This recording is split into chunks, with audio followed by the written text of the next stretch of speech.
tarifaço de 25% dos Estados Unidos ameaça exportações brasileiras e mobiliza a indústria. O governo Trump ameaça nova taxação contra o Brasil. O governo rebate a acusação de trabalho forçado. 3 dias após privatização das linhas 11 e 12 e 13 da CPTM, trem pega fogo na linha Safira e causa transtorno na vida dos paulistanos. Anuário do Fórum Brasileiro de Segurança Pública, divulgado hoje, revela que as 10 cidades mais violentas do país ficam no Nordeste. Estudo mostra ainda que os feminicídios bateram recorde em 2025, com 4 mulheres mortas por dia. Após falas homofóbicas contra a banda sul-coreana na Copa, influenciadora digital gera revolta nas redes e é inscrita como mesária. Justiça nega indenizações quase 5 anos após cliente negro ser obrigado a tirar a roupa em supermercado Açaí, no interior de São Paulo. TVT News, segunda edição, começa agora.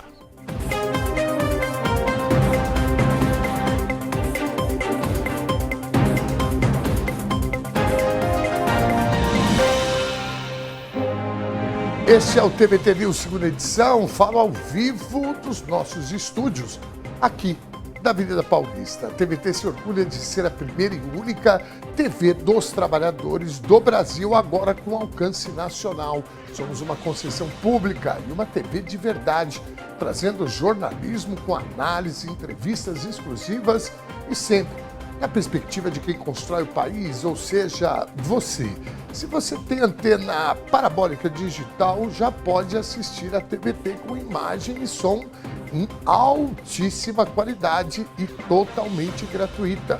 Sintonize pelo canal 555 por todo o Brasil. Para saber mais informações, acesse esse QR Code que vai aparecer aqui na tela. Em São Paulo, você pode nos encontrar também pela antena digital, canal 44.1, totalmente sem custos, ou seja, de forma gratuita. São Paulo e região metropolitana através dessa anteninha aqui. No ABC Paulista, você nos assiste pela Claro TV, no canal 512, na Bahia, pela TV Quirimurê, e no Rio de Janeiro, Santa Catarina e Rio Grande do Sul, pela TV Com. Fique ligado na nossa programação, porque às 10h30 da manhã você acompanha ao vivo o TVT News, primeira edição, com a jornalista Thalita Galli, Laura Capriglione, Eduardo Castro e convidados especiais. E às 14h o encontro é no Sem Censura, comandado pela Cissa Guimarães. Anote os nossos destaques. Na terça, 9h, tem o Conversa Sem Curva. Quinta, você confere o Juca Kfouri Entrevista. Na sexta, é dia de muito ritmo com samba na Gamboa. No sábado, tem o programa Combinado com Bigode e o melhor da nossa sétima arte no Cine TVT. Já somos mais de 1 milhão no YouTube e você pode nos assistir e nos acompanhar por lá também. Aliás, lá você pode deixar o seu comentário, votar nas nossas enquetes, sugerir pauta e, claro, deixar seu like, porque é importante. Já aproveita e se inscreva no canal YouTube Rede TVT. Ou acesse tvtnews.com.br para conferir a programação completa e o melhor da notícia, porque o Brasil do futuro acontece aqui e a TVT é feita com e para você. Participe. 16h04. É só privatizar que melhora. A promessa de que bastaria privatizar para tornar os serviços públicos mais eficientes sofreu hoje mais uma dura contestação. No terceiro dia de operação definitiva da Trivia Trens, uma composição da linha 12 Safira registrou explosões seguidas de incêndio, provocando pânico e correria de passageiros pelos trilhos e um novo episódio de caos na zona leste da capital paulista, tudo isso às 6 da manhã. A resposta veio através da Agência Reguladora de Serviços Públicos, Delegados de Transporte do Estado de São Paulo, a Artesp, que determinou que a estatal CPTM reassuma por 90 dias a operação das linhas 11 Coral, 12 Safira e 13 Jade. Na prática, a empresa pública, que vinha sendo gradualmente esvaziada com o avanço das concessões, foi convocada para restabelecer um serviço que havia sido transferido à iniciativa privada por meio de um contrato bilionário de longo prazo.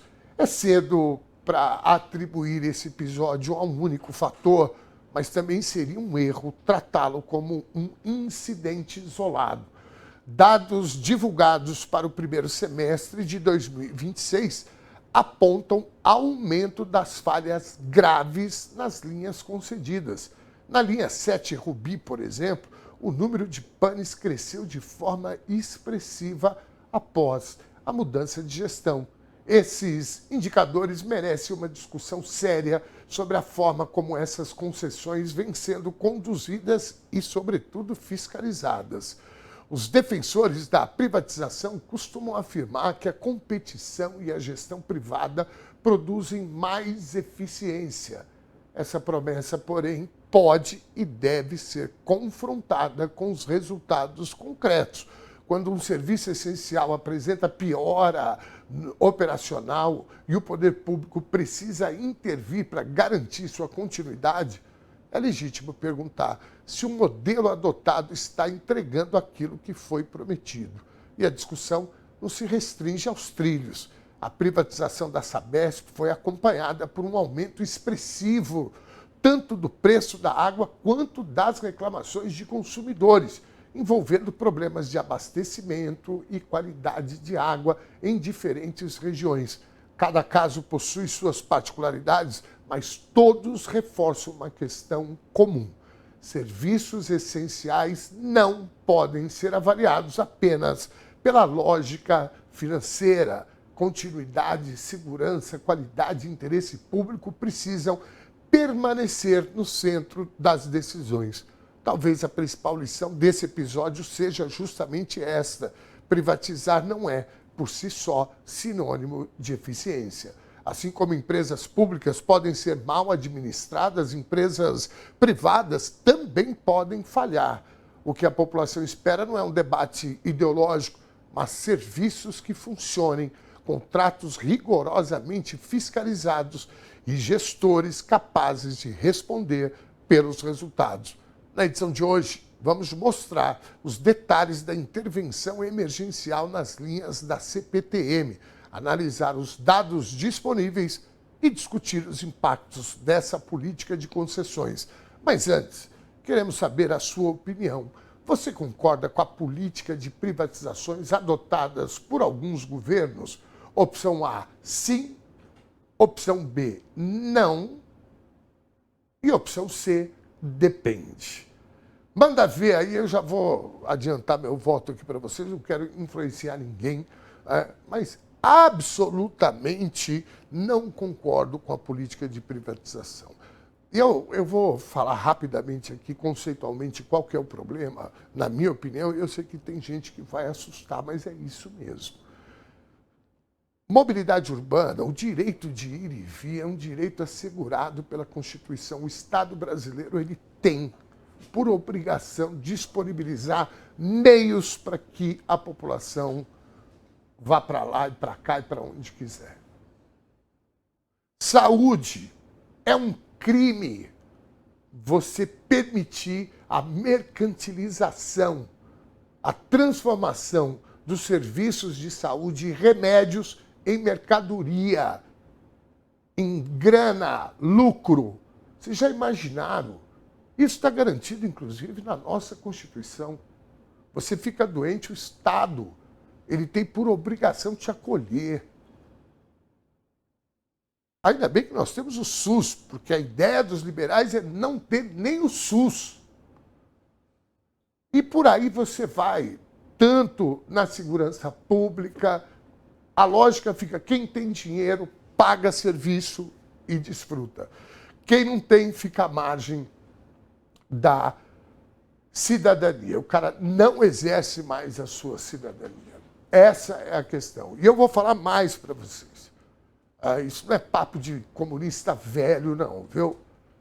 Nem a comunicação, a informação pode ser negócio. A informação também é um direito garantido na Constituição. Todas as empresas como essa aqui, que é uma fundação, têm por obrigação levar a informação sem cobrar um centavo. Isso é função das concessões públicas, como é o caso da televisão. Não estou falando de internet, que a internet, por enquanto, a internet virou terra de ninguém, mas nós vamos chegar lá. Eu ainda quero viver num Brasil que nós vamos ter a rede social, as internet, as big techs regulamentadas. Mas eu sou absolutamente contra qualquer tipo de privatização. Até porque a tática dos liberais é sempre a mesma. Vai sucateando o serviço, até falar, olha, tá vendo, população? Né? Aí quem tem dinheiro paga, usufrui, quem não tem, não paga. E pior, a gente está numa quadra da nossa história que o capitalismo avançou, mas avançou ferozmente. Além disso, eles querem prestar um péssimo serviço e receber bem por isso. Então, eu já vou adiantar meu voto aqui. Como eu disse, eu não quero influenciar o voto de ninguém, mas está aí a nossa enquete de hoje. Você concorda com a política de privatizações? Opção A, sim. B, não. Ou depende. Vamos em frente, 16 horas e 11 minutos. A provável nova taxação contra o Brasil é baseada em um relatório do governo dos Estados Unidos. O documento investiga 59 países e a União Europeia sobre a entrada de produtos feitos com trabalho forçado. Os Estados Unidos afirmam que as regras brasileiras não impedem a importação dessas mercadorias. Durante as negociações, o governo brasileiro classificou a medida como protecionista. O Brasil destacou que a Organização Internacional do Trabalho reconhece o país como referência no combate ao trabalho escravo. O governo também afirma que a alfândega tem poder legal para barrar e confiscar mercadorias que violem a ordem pública. Desde 1995, grupos móveis de fiscalização atuam no país. Dados oficiais mostram que quase 66 mil pessoas já foram resgatadas de trabalho análogo à escravidão. A versão mais recente da lista suja do trabalho escravo, divulgada em abril pelo Ministério do Trabalho, traz 568 empresas. Outra ferramenta de combate é o Pacto Nacional pela Erradicação do Trabalho Escravo, que reúne grandes empresas e a sociedade civil. Aí eu faço uma pergunta para você que está nos assistindo, numa boa. Quando a gente, infelizmente ou felizmente, acaba descobrindo, né, trabalho escravo, né, essas empresas, se você for olhar quem são esses empresários, olha, eu apostaria meu terno alugado de que essas pessoas fazem parte desse grupo político que quer que os Estados Unidos se meta nas eleições aqui do nosso país. Mas eu não tenho dúvida disso. Pode procurar, se puxar o fio, você vai ver que tem alinhamento ideológico dessas pessoas. Então, desculpa aqui o termo, mas parece ser de uma forma cretina que o governo dos Estados Unidos traz essa questão. A outra é sobre o desmatamento, poluição. Os Estados Unidos é o país que mais polui o mundo. Bom, vamos lá, 16 horas e 14 minutos. Luna Zaratini é vereadora em São Paulo e uma das idealizadoras do movimento Congresso do Povo, articulação nacional que reúne novas lideranças em defesa de uma agenda comprometida com a democracia, a justiça social, o trabalho digno e a transição ecológica e a ampliação da participação popular na Câmara dos Deputados e Deputadas. É com ela que eu converso agora. Roda a nossa vinheta. E temos a vinheta? Não. Se tiver, manda ver aí, por favor.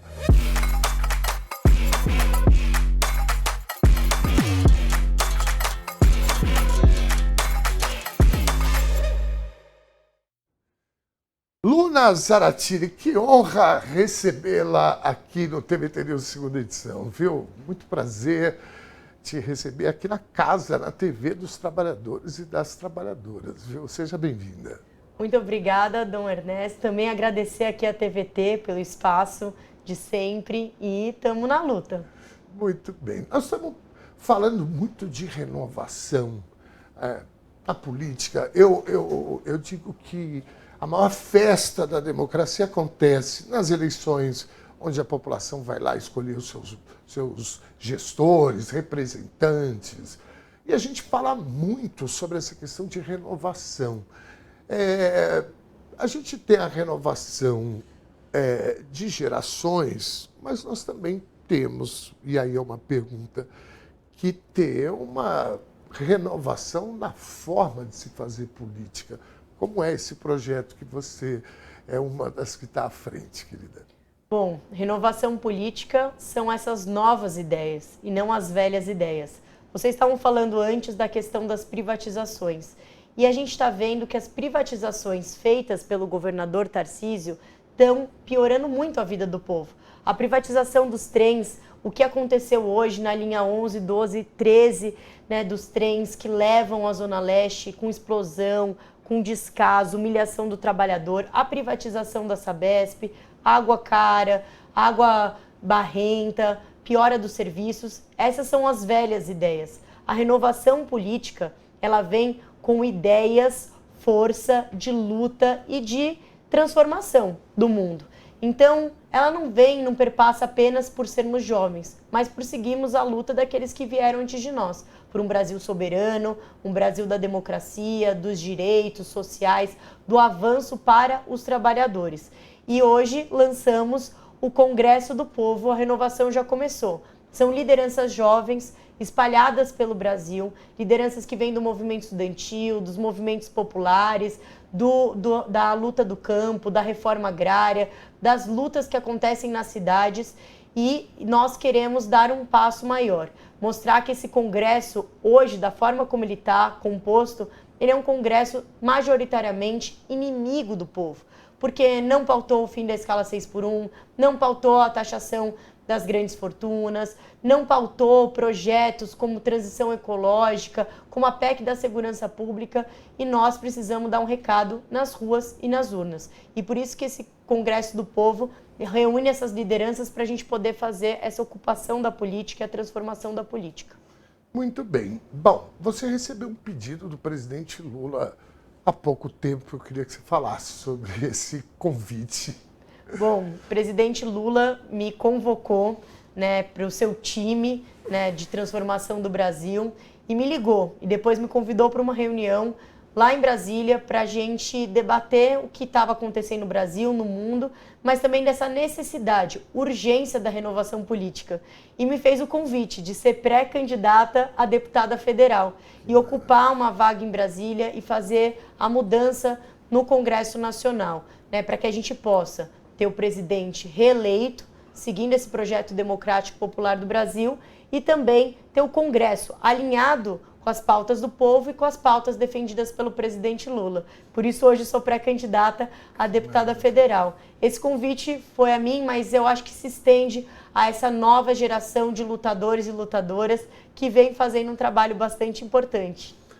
Que bacana, viu? Bom, você está vereadora.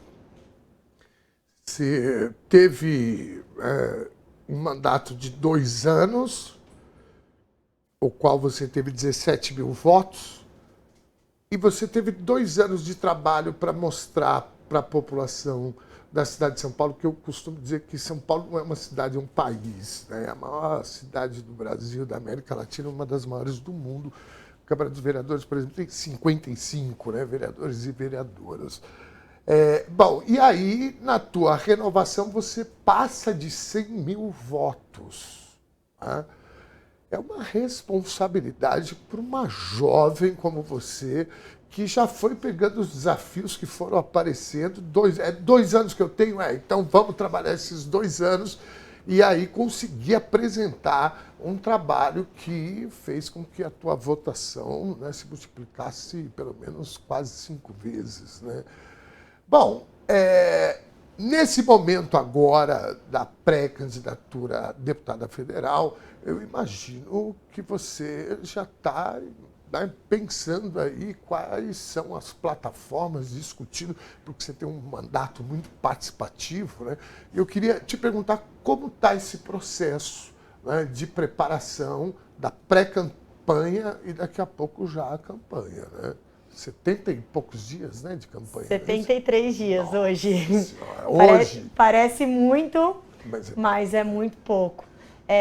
Nós vamos seguir as lutas, né, que a gente já vem fazendo na cidade, mas incluindo também a luta pela reforma agrária, a luta da reforma política. Precisamos de mais mulheres, de pessoas negras nos espaços de poder, fazer a luta da reforma do judiciário, da reforma, né, tributária tão importante no nosso país. Hoje, infelizmente, os mais pobres pagam mais impostos do que os mais ricos no nosso país. A gente precisa fazer essa justiça tributária e pensar também esse projeto de nação, esse projeto de país, que é desenvolvimento social, aliado com desenvolvimento tecnológico, com desenvolvimento industrial. Então, nós vamos fazer todos esses debates assumindo, né, uma cadeira na Câmara dos Deputados. E também demonstrar que dá para ser uma deputada pé no barro, porque para muitos, né, chega na época de eleição, os deputados vêm, prometem um monte de coisa, pede voto, ganha as eleições, e nunca mais volta. E a gente quer demonstrar que a política real, ela tem que ser uma política diferente, da gente estar nas lutas populares, nos bairros, nas periferias, na nossa cidade, no estado de São Paulo, rodando e conversando com as pessoas, mas principalmente organizando a população para a gente ter essas conquistas, né? As lutas nos bairros, luta por iluminação, saneamento, né, pavimentação, luta por escolas, parques. A gente vai seguir nessas lutas também, né, junto aí ao Congresso Nacional e buscando trazer os projetos do governo Lula, do presidente Lula aqui para São Paulo. Eu não sei se eu não contei, né, numa das outras ocasiões que a gente esteve junto, mas eu lutei para a gente trazer institutos federais aqui para a cidade de São Paulo. O governo do presidente Lula lançou um programa de 100 novos institutos federais. E nessa luta, junto com os estudantes, professores, nós conseguimos 2 novos institutos federais aqui na cidade de São Paulo. Um na Zona Leste, na cidade de Tiradentes, e um na Zona Sul, no Jardim Ângela, que já foi um lugar conhecido com alta criminalidade. E hoje será conhecido por oportunidade para a juventude. Imagine, ensino técnico, faculdade, para a juventude ocupar esse espaço, alta tecnologia, desenvolvimento. Então, assim, nós queremos fazer essa ponte, trazer mais o presidente Lula e o governo federal para a cidade de São Paulo, para o estado de São Paulo, porque Tarcísio e Ricardo Nunes têm boicotado, né, o governo Lula, as políticas do governo federal, mas nós estamos aqui para melhorar a vida do povo. Muito bem, Luna, eu não vou ficar te prendendo muito, porque eu vou confessar aqui a vocês que a Luna Zaratini veio gravar o Conversa Sem Curva e a gente conseguiu convencer ela de estar aqui no jornal também. Então, logo, logo vocês vão ter, né, a edição do Conversa Sem Curva com a Luna Zaratini. Lá a gente fez um bate-papo de 1 hora. Mas eu quero aproveitar aqui o que está quente, né? Hoje, como você trouxe aqui, nós estamos assistindo o governo Tarcísio nessa questão da mobilidade urbana, que é um assunto quente, que pegou fogo no trem hoje, 6 da manhã, na Zona Leste. Né? E a gente observa que o governador Tarcísio tinha uma pauta sobre segurança pública, que é uma pauta que a extrema-direita gosta de surfar nela. Especialistas e muita gente da imprensa, e o nosso caso aqui, a gente alertava isso lá atrás, que seria uma tragédia a gestão da segurança pública. Eu queria te perguntar, você, vereadora da cidade de São Paulo, sofre esse reflexo e tem essa demanda também.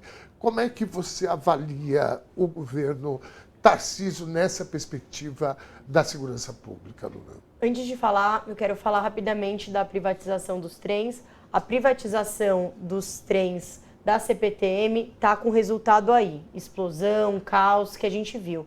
Mas queria trazer um outro dado que é importante de dizer. Essa privatização não foi boa para o povo. Aliás, foi mais um negócio. O investimento nessa privatização com a concessão Trivia Trens é de 14 bilhões.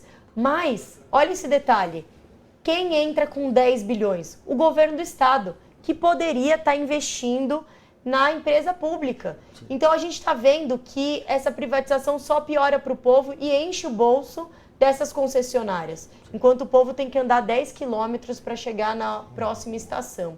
Então eu queria dizer que eu sou completamente contra essa privatização. Sobre a questão da segurança pública. Um minutinho, por favor. Registra o voto dela na nossa enquete aí. Com certeza, com certeza. Por favor, desculpa. Não, aqui é democrático, né? A gente quer a participação também de quem está assistindo a gente. E também de quem está aqui, Sim. né? Sobre a questão da segurança pública. O governador Tarcísio gosta de esbanjar, de falar, de que ele resolveu a segurança pública no estado de São Paulo. Mas o que a gente tem visto é, primeiro, uma insegurança em relação às mulheres, recorde de feminicídio na cidade de São Paulo, no estado de São Paulo. É uma vergonha o que o Tarcísio de Freitas está fazendo. Cortou em 50% o investimento para políticas para as mulheres. Obviamente que o resultado seria mais mortes, né, de feminicídio. A delegacia 24 horas não funciona. Então a gente precisa fazer um debate sério, sincero, se a segurança pública vai bem no estado de São Paulo, porque para nós mulheres não vai. E a questão também do descontrole, da violência policial, desmedida, absurda. A gente tem o caso do Rian, uma criança de 4 anos na Baixada Santista, que foi assassinada na Operação Escudo, Operação Verão. Nós tivemos o caso da Tauana, 32 anos, na Zona Leste de São Paulo, na cidade de Tiradentes, que foi assassinada pela polícia simplesmente por estarem andando na rua, né? E teve um choque, assim, esbarrou numa viatura uma briga da polícia. de trânsito, não foi nenhuma abordagem policial que eles poderiam até justificar, a moça tirou um revólver. Não, esbarrou, é trágico. E segurança pública nós tratamos com inteligência e com articulação.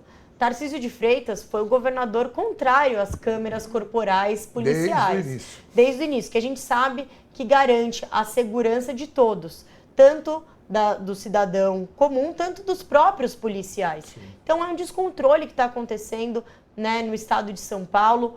O Fernando Haddad tem se colocado como o próximo governador da segurança pública, porque entende que para a gente ter o real combate ao crime organizado, nós temos que asfixiar, né, as organizações criminosas, o andar de cima. A Polícia Federal desnudou na Operação Carbono Oculto como as organizações criminosas estavam na Faria Lima, e isso tudo também à frente, né, o Fernando Haddad como ministro da Fazenda. Então nós temos como falar sobre isso. E última coisa, nós aqui na Câmara dos Vereadores apresentamos um projeto de lei contra roubos e furtos de celulares, também por meio da inteligência, por meio de captar esses quem estava na receptação dos celulares. Sim. Isso dava para ser feito através de uma tecnologia que é avisar que se você comprar um celular roubado, você vai ser avisado e você vai poder devolver na delegacia ou em algum espaço. Esse já é uma realidade do governo do Piauí, que retornou vários celulares para as pessoas. E isso poderia ser aplicado aqui. Se for aplicado no Piauí, com certeza pode ser aplicado aqui no estado de São Paulo. E até agora, pouco se fez sobre essa política. E o que a gente tem visto, altos índices de roubo e furto de celular. Uma insegurança completa. Parece uma epidemia, né? Bom, olha, eu preciso te liberar. Eu sei que tua assessoria me falou o teto que a gente tinha, falta 1 minuto, mas eu queria te parabenizar, ô Luna, porque o embate, quando a gente fala Câmara de Vereadores de uma cidade como São Paulo, que para mim é como um país, como eu disse, e nesse espaço, infelizmente, nós temos um perfil de parlamentar da extrema-direita que são agressivos, desrespeitosos, e em muitas ocasiões cometem crimes. E eu vejo a tua fibra, a tua firmeza em enfrentar esse pessoal. Então eu queria primeiro te agradecer e te parabenizar. E eu vou pedir uma selfie. Vamos fazer uma selfie que eu vou falar. Tá aqui a minha vereadora. Por favor, você faz? Aqui, ó. Vou mandar para minha mãe, né? Eu não posso fazer, é verdade. Deixa eu tirar aqui, ó. Vamos fazer uma selfie. Uma selfie, a boa. A gente é jovem. Aí, ó. Valeu, Lula. Muito obrigado, viu? Força para você. O presidente Lula sabe o que faz. O convite, viu? Obrigada, gente. É um prazer estar aqui sempre na TVT. Tchau, tchau. Volte sempre. Obrigada. É isso, meus caros. Luna Zaratini, essa selfie minha vai fazer sucesso, viu? Porque essa moça, ela tá travando um embate na Câmara dos vereadores da cidade de São Paulo com a extrema-direita, que é de deixar a gente... Vamos lá, 16 horas e 31 minutos, uma falha no sistema elétrico provocou um verdadeiro caos na vida dos paulistanos na manhã de hoje.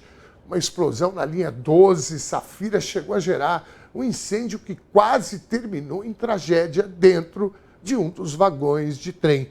O episódio marca o ápice dos problemas causados pela Trivia Trens, mais uma privatização na gestão Tarcísio de Freitas. Spoiler, faz apenas 3 dias que a empresa privada assumiu a operação das linhas 11 Coral, 12 Safira e 13 Jade, que antes pertenciam à CPTM. Veja na reportagem de Eric Braga. Explosão, princípio de incêndio e risco de vida. Foi assim que trabalhadores e trabalhadoras que dependem do transporte público em São Paulo acordaram nesta quinta-feira. Essas imagens registradas de dentro de um dos vagões mostram o exato momento em que tudo aconteceu. Ainda sem entender a gravidade da situação, passageiros a bordo da composição se desesperam. Nesta outra imagem, as pessoas se arriscam, caminhando sobre os trilhos, apenas uma das alternativas para ganhar tempo, já que a Operação Paese, que costuma ser acionada em situações de emergência, não suportou a demanda. Então fui até Itaquera, o metrô Itaquera, para estar aqui, porque geralmente eu venho direto, né? São Miguel para cá, então é mais fácil. Tudo isso aconteceu por conta de uma pane elétrica, que se iniciou em um dos pátios na Zona Leste e marca o ápice de uma série de problemas sobre as gestões da Trivia Trens, que tem apenas 3 dias, mas acumula problemas desde o início da semana, quando passou a operar no lugar da CPTM. E esse é o resultado, ó. Composição parada, deixando de atender milhares de usuários do Alto Tietê e da capital paulista. São 5 cidades atendidas pela linha 11 Coral, problemas que nenhum contrato milionário de concessão foi capaz de resolver. Andréia se atrasou para chegar no trabalho. Preocupada, tentou um atestado de horas para justificar o atraso, mas sem sucesso. O patrão ele não quer saber como que vai ser, só que você precisa aparecer no trabalho. Eu vim pegar a declaração aqui, a empresa disse que não fornece declaração para a gente, para poder apresentar no trabalho. Então aí a gente fica à mercê do quê? A gente fica perdido. A situação teve reflexos em todos os lados da mobilidade urbana. Tá um caos terrível. Tá todo mundo pegando ônibus, muito trânsito, metrô cheio também, porque não tá suportando. E já faz 3 dias já isso. Após a repercussão do assunto, o diretor-presidente da Agência de Transportes do Estado de São Paulo, a Artesp, André Insper, estuda a volta da CPTM às operações e deve fazer o anúncio ainda nesta quinta-feira. Esse é mais um capítulo de um serviço público entregue à iniciativa privada. A Artesp confirmou agora há pouco, que a CPTM vai retomar a operação das linhas 11 Coral, 12 Safira e 13 Jade da Trivia Trens por 90 dias. O retorno temporário à CPTM será para a Artesp apurar os erros na operação das linhas concessionadas, principalmente o que aconteceu hoje. A medida é prevista em contrato que determina que a CPTM acompanhe o trabalho da Trivia Trens por 1 ano, até junho de 2027. Eu queria entender que contrato é esse que o Tarcísio fez, né? Porque você faz a concessão, entrega um serviço super lucrativo, né? E aí o cara não consegue entregar o serviço, e aí a CPTM, ou seja, o governo, ou seja, nós temos que pagar por isso. É dureza, né? Bom, ao longo da edição de hoje a gente vai falar muito sobre isso. Daqui a pouquinho a gente volta, porque agora chegou em dose dupla o É Urgente, Isso é Urgente. Roda a vinheta, por favor.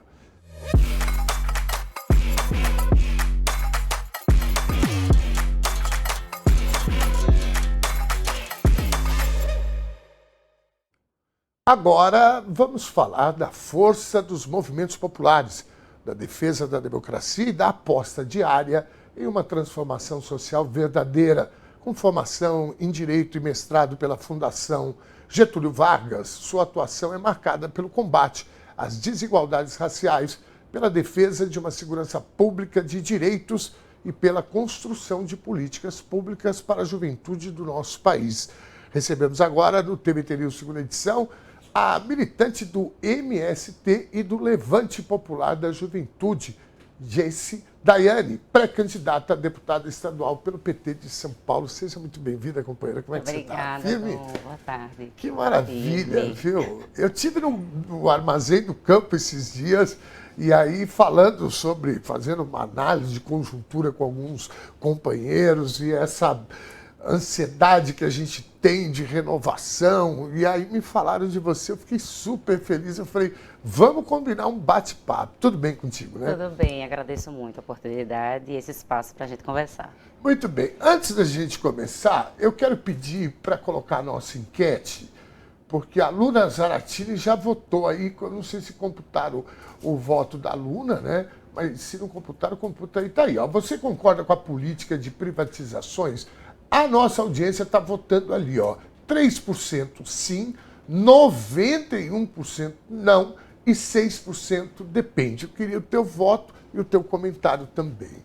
Eu voto não, com certeza. E a história está provando, né? Nem preciso argumentar tanto, é só ver o que aconteceu hoje, por exemplo, em São Paulo. Então, só beneficia os amigos de Tarcísio, empresários, mas o povo fica com um serviço ruim, com muitos riscos, como o risco de vida, inclusive, com a explosão que aconteceu. E a mesma coisa pode falar da Sabesp, né? Então a nossa história aqui de privatizações não beneficia o povo, beneficia os empresários, o lucro, e não a população, que tem que ter um serviço bem prestado, é o nosso dever garantir isso, e as privatizações não garantem. É isso, né? É um horror, e essa é uma discussão. Você sabe que, assim, com todo respeito ao caos, e para mim, isso eu chamo de tragédia. Ah, não morreu ninguém, mas é uma tragédia, porque você imagina, para você estar no trem às 6 da manhã, é porque você saiu de casa lá pelas 5, 5 e pouco, né? E aí você está indo, quem entra nesse horário no trem não é o filhinho de papai, não é o papaizinho que vai gerenciar a empresa dele, é o povo trabalhador, né? Que levanta cedo, né? Para ir para a labuta e enfrentar um caos todos os dias. Hoje, uma tragédia que vocês estão vendo na imagem aí, pegando fogo. Então, com todo o respeito a essa tragédia toda, eu acho que é um momento para a gente trazer o debate das privatizações. Eu confesso que eu tenho até um pouco de nostalgia de fazer esse debate, porque a gente fazia esse debate com o PSDB, né? Na última quadra histórica que a gente está vivendo, nós estamos discutindo se mulheres trans podem ficar vivas e mulheres, né, conseguem sobreviver por conta dessa alta de feminicídios. Bom, dentro dessa conjuntura que a gente vive, sobretudo aqui em São Paulo, qual dessas áreas, na tua avaliação, é mais importante da gente caminhar numa direção de mudança? Olha, eu acho que primeiro esse tema das privatizações é bem importante aqui em São Paulo, porque o governador está vendendo, né, o Estado. E existem serviços essenciais que são necessários para que o povo consiga viver, trabalhar, né, como você estava comentando. Quem pegou o metrô e o trem cedinho é justamente esse o trabalhador da escala 6x1, que a gente está lutando para ter mais um dia de descanso, para ter direito à dignidade. Então, uma pessoa que já gasta muito tempo se deslocando para chegar até o trabalho, depois passa horas trabalhando, desloca de volta também. E é um povo que não tem direito, né, ao descanso e que agora, além disso, corre risco e gasta com isso. E gasta muito, e é caro, né? E assim como a Sabesp, que a água chega ruim, que o povo perdeu, que as contas triplicaram o valor, né? Então, e também tem acidentes. Então, acho que o primeiro tema nem tudo é lucro. A gente tem que olhar para o povo, para as necessidades de um povo, de como é que a gente garante a dignidade da população paulista, como é que o nosso povo consegue trabalhar, ter habitação, ter direito à saúde, ter direito à educação e a comida, que é o nosso principal ouro, né, do nosso campo político, do nosso debate. Então, o estado de São Paulo é um estado que as pessoas passam insegurança alimentar, um estado rico. Ninguém deveria passar fome no Brasil, mas em São Paulo especialmente, que a gente é um estado rico, ninguém deveria passar fome. Então, esse é um tema que para a gente também é muito importante, a garantia da reforma agrária, a garantia da produção de alimentos saudáveis, a garantia de que o povo tenha 3 refeições ao dia, como o nosso presidente Lula sempre faz muita questão de dizer que passou fome e que a sua luta, todo o seu trabalho, toda a sua dedicação à política é para garantir que o nosso povo não passe fome. Inclusive, pelo segundo ano consecutivo, o Brasil está fora do mapa da fome, graças ao trabalho do presidente Luiz Inácio Lula da Silva. Muito bem. Bom, quando a gente fala de reforma agrária, eu, sinceramente, é um debate que ele é até curioso, porque grandes potências mundiais já fizeram sua reforma agrária, inclusive os Estados Unidos, que é objeto de referência dos liberais e etc. No Brasil, a gente fica preso, talvez, a uma cultura, desculpa o termo aqui, nosso telespectador, mas uma cultura de burrice mesmo, de falta de entendimento do próprio negócio dos empresários do agro, por exemplo. Eu queria que você nos explicasse quais seriam os ganhos da reforma agrária se ela sendo implementada no Brasil. Primeiro, para o desenvolvimento do nosso país, né? Então, além da produção de alimentos, soberania alimentar, a gente precisa desenvolver o nosso país e distribuir terra, fazer com que o povo sem terra, que tem disposição de produzir, para que a gente tenha nossa soberania. Temos terra e temos trabalhador para produzir. Por que a gente não consegue avançar na reforma agrária? Com esse país desse tamanho, né? Porque a gente foca em commodities, Sim. exportação de commodities. Então, assim, tem a ver com um debate sobre projeto de desenvolvimento para o nosso país, né? E com a ausência do interesse dessa elite de produzir no nosso país um desenvolvimento nacional autônomo, né? Independente, né? Então, veja como a gente tem uma extrema-direita que é completamente subserviente aos interesses imperialistas dos Estados Unidos e não aos interesses nacionais, aos interesses do nosso desenvolvimento, né? E também responde a uma demanda da própria cidade, além da alimentação, porque quem produz é o campo, mas quem come é toda a população que também mora na cidade. A gente tem hoje um inchaço, né, uma superlotação dos grandes centros urbanos. Tudo isso a gente poderia resolver também com reforma agrária e com reforma urbana.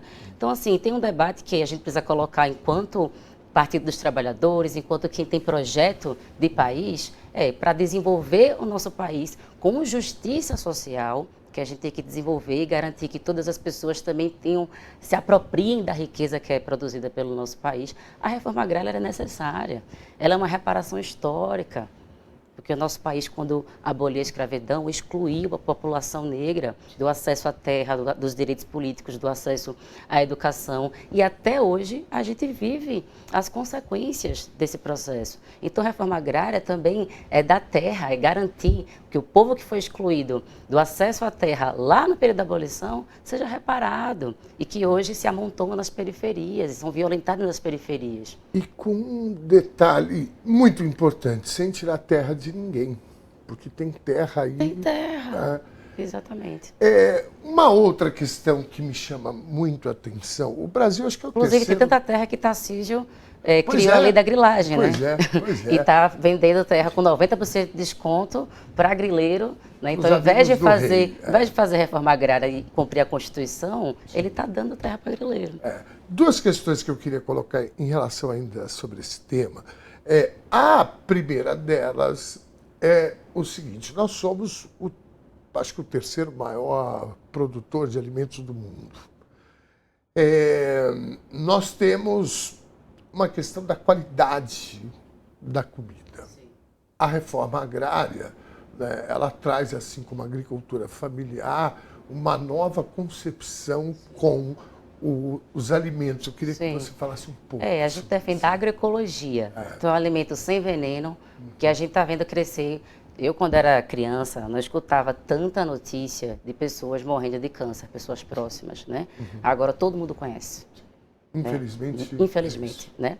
E já existem pesquisas apontando que é a partir da comida que tem se intensificado esse crescimento de tantos casos de câncer. Então, veneno, acabar com o veneno e a reforma agrária, o agricultor familiar e quem está na terra produz alimentos saudáveis, comida de verdade. E também uma outra relação com o trabalho, que a agroecologia ela não é só o alimento, mas é também o trabalhador. Então, relações de trabalho justas, relações de trabalho dignas, né? E é o que a gente defende, é o que a MST já faz nos seus assentamentos, nos seus acampamentos, mas que tem que se transformar em política de Estado, para que a gente, de fato, transforme a realidade de toda a população, né, do nosso Estado e também do nosso país. E ultraprocessado não é comida. Pois é, isso é uma coisa... Né? E é um absurdo que um pé de alface, que um alface no mercado seja mais caro do que um ultraprocessado. E esse é o combate que a gente, né, também tem feito, justamente porque a prioridade é exportação, é commodity e não é produção de alimentos para alimentar a sua própria população. Então não existe um país como o nosso, com tanta terra e com gente para produzir, ter gente com fome. E eu acho que esse é um debate que a gente tem que enfrentar de frente. Não podemos, né, titubear. É inadmissível o Brasil conviver com gente em segurança alimentar, com terra e com gente para plantar. E para isso a reforma agrária é o caminho, a agroecologia é o caminho para colocar comida de verdade na mesa do povo. Muito bem. A segunda questão que eu queria falar sobre isso, eu uso sempre um exemplo que o governo Lula estava tendo dificuldades no ano passado em relação à avaliação e tal. E de repente a avaliação começou a crescer e a gente começou a observar que houve uma mudança na pauta. E a pauta passou a ser a isenção do imposto de renda para quem ganha até R$5.000, que já está valendo, o fim da escala 6x1 e a taxação dos super ricos. Foi um combo que veio e que aqueceu as ruas, aqueceu as redes sociais e levantou a avaliação tanto do governo naquele momento, como do próprio presidente Lula. Essas pautas são pautas políticas. Nós estamos falando de política, não estamos mais falando, fulano roubou, fulano não sei o quê. Não, é na política. E eu sou um daqueles cidadãos que pensa que a gente precisa discutir mais política. A pauta da reforma agrária, ela, na minha opinião, ela está ali num lugar, assim como o MST, que o MST ele desperta encantamento. Quem conhece o MST fica encantado. Eu levo muita gente para conhecer.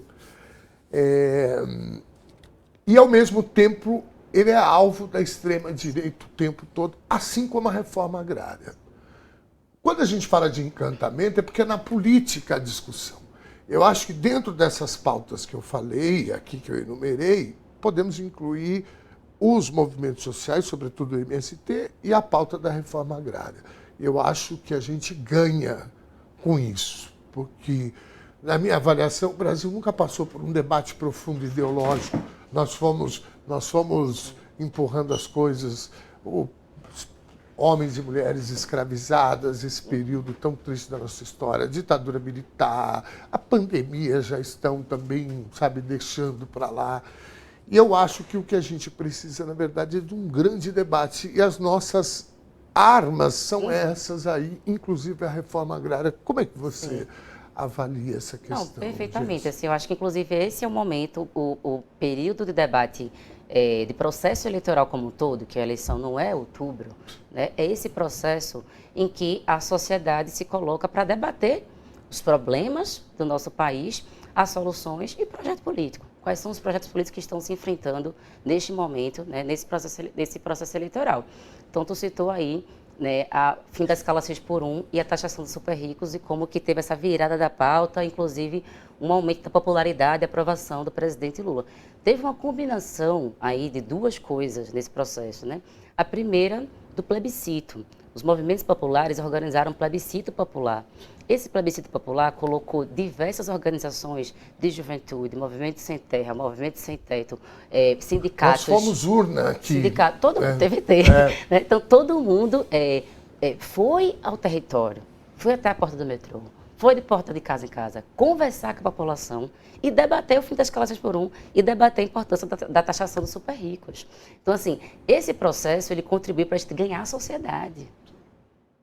Para que o presidente Lula pudesse pegar essa pauta e dizer, não, vamos avançar, mas nós temos maioria na sociedade. Fim da escala 6x1 passou de 70% a aprovação da população. Então, as pessoas são favoráveis, mas teve um trabalho importante do plebiscito, por meio dos movimentos populares e sindicais, que foram para as ruas conversar com o povo, fazer a disputa ideológica do povo, que é a mesma coisa que a gente faz quando a MST faz feira da reforma agrária, é venda de produtos, mas é disputa ideológica. São mais de 300 mil pessoas que passam na feira e que ficam encantadas, como tu está dizendo. Né? Não é do nada que hoje o MST virou essa simbologia, né, de sou de esquerda, defendo a democracia, bota o boné da MST. Você vai na praia, você vê um monte de gente, você vê que nós somos sem terra. Outro dia eu vi em Santos, um lugar super frequentado por bolsonaristas, uma mãe com 2 crianças, o boné. Eu fiz questão de falar, adorei o boné, viu? Inclusive, vários jovens. Então, assim, eu quando comecei a militar, lá em 2008, quando eu saía, às vezes, com camisa, bora da MST, tomava buzina e xingamento na rua. Hoje, quando eu saio, as pessoas... então, cresceu o apoio ao movimento sem terra pela disputa ideológica da sociedade, né? Então, a mesma coisa, a pauta do fim da escala 6x1 e da taxação. Então, tem um papel fundamental dos movimentos, né, dos sindicatos e agora dos pré-candidatos e pré-candidatas, que é de fazer um debate de projeto de país e projeto de São Paulo com a população. Então, o que nós queremos? Nós queremos superexploração, precarização do trabalho, plataformização, ou nós queremos trabalho digno, boa remuneração, dignidade, direito ao descanso? Esse é o debate sobre trabalho que está colocado. Então, eu tenho que conversar com o trabalhador e convencer o trabalhador de que esse é o projeto nosso. Né? Nós que estamos, né, à frente da batalha, à frente da luta, e conversar com esses e essas que estão saindo 5 da manhã, se deslocando, muitas vezes extremamente cansados, inclusive para debater política, mas é nosso papel ir até lá e convocar. Eu acho que o plebiscito, por exemplo, cumpre um papel fundamental para a gente ganhar nessas pautas. E é o que a gente tem falado também agora sobre a renovação política, sobre essa importância. A extrema-direita tem conquistado jovens, certo? E tem renovado também suas representações. É quem mais tem representação jovem, inclusive eleita, né? É a extrema-direita. Então, é um desafio nosso se conectar com essa geração, estar conectado com os seus anseios. Uma geração que vive isso que eu acabei de citar, uma precarização extrema do trabalho, alta rotatividade, baixos salários. Quem é que está ocupando esses postos precarizados? A juventude. A juventude que está extremamente explorada, muito violentada. Quem é que é assassinado todo dia na periferia pela polícia, pelas mãos do Estado? É a juventude negra. Quem é que sofre violência sexual, na maioria? Crianças, meninas. Então, assim, a gente tem uma juventude completamente atravessada por violências e por superexploração. Uma desesperança total. E uma extrema-direita vendendo ideais individualistas, violentos, misóginos, e surfando nessa desesperança e se conectando com essa geração também com as suas novas referências. Então, um desafio nosso também, se conectar com essa geração, com os seus anseios, entender as suas demandas e apresentar propostas políticas que dão resposta de verdade, não as falsas respostas que a extrema-direita apresenta, mas as respostas que de fato resolvem e mudam para melhor a vida desse jovem trabalhador, desse jovem que a gente sabe que está numa situação de muita exploração e de muita violência, mas que o caminho para transformar não é individual. O caminho também não é Betts. O caminho, sabe? O caminho não é violência contra a mulher. O caminho é ação coletiva, é política pública efetiva que, de fato, transforma a vida dessas pessoas. E é esse debate que a gente tem que fazer com a juventude e renovar a política é uma necessidade histórica também por essa razão. Pela conexão do nosso projeto do Partido dos Trabalhadores, que nasce na periferia, que nasce da luta dos trabalhadores e que tem que seguir lá, seguir conectado com essa luta e com os anseios da atual classe trabalhadora. Olha, eu vou falar uma coisa para você que está em casa nos assistindo. Esse quadro aqui, o Isso é Urgente, eu tenho recebido aqui pré-candidatos de movimentos populares, de diversos setores. Eu estou começando a ficar animado, viu? Eu estou achando que a gente vai... Minha querida, foi um prazer conversar com você. Muito obrigada. Toda a sorte do mundo na pré-candidatura, depois já avançando. E vamos ver se a gente conversa mais vezes aqui, depois da eleição. A gente, por ser um canal de televisão, a gente tem as limitações legais, né? Mas a gente aqui é a casa do trabalhador e da trabalhadora, a TV dos trabalhadores e das trabalhadoras. Você está sempre convidada, seja sempre bem-vinda. Pós-eleição, vamos ver se a gente se reúne de novo, viu? Muito obrigada. Forte abraço. Parabéns Muito pelo trabalho, que é obrigado, incrível. obrigado. Vamos lá, 16 horas e 56 minutos. Estou falando para vocês que vai dar bom essas eleições, já estou falando. Sai daí não, a gente volta já.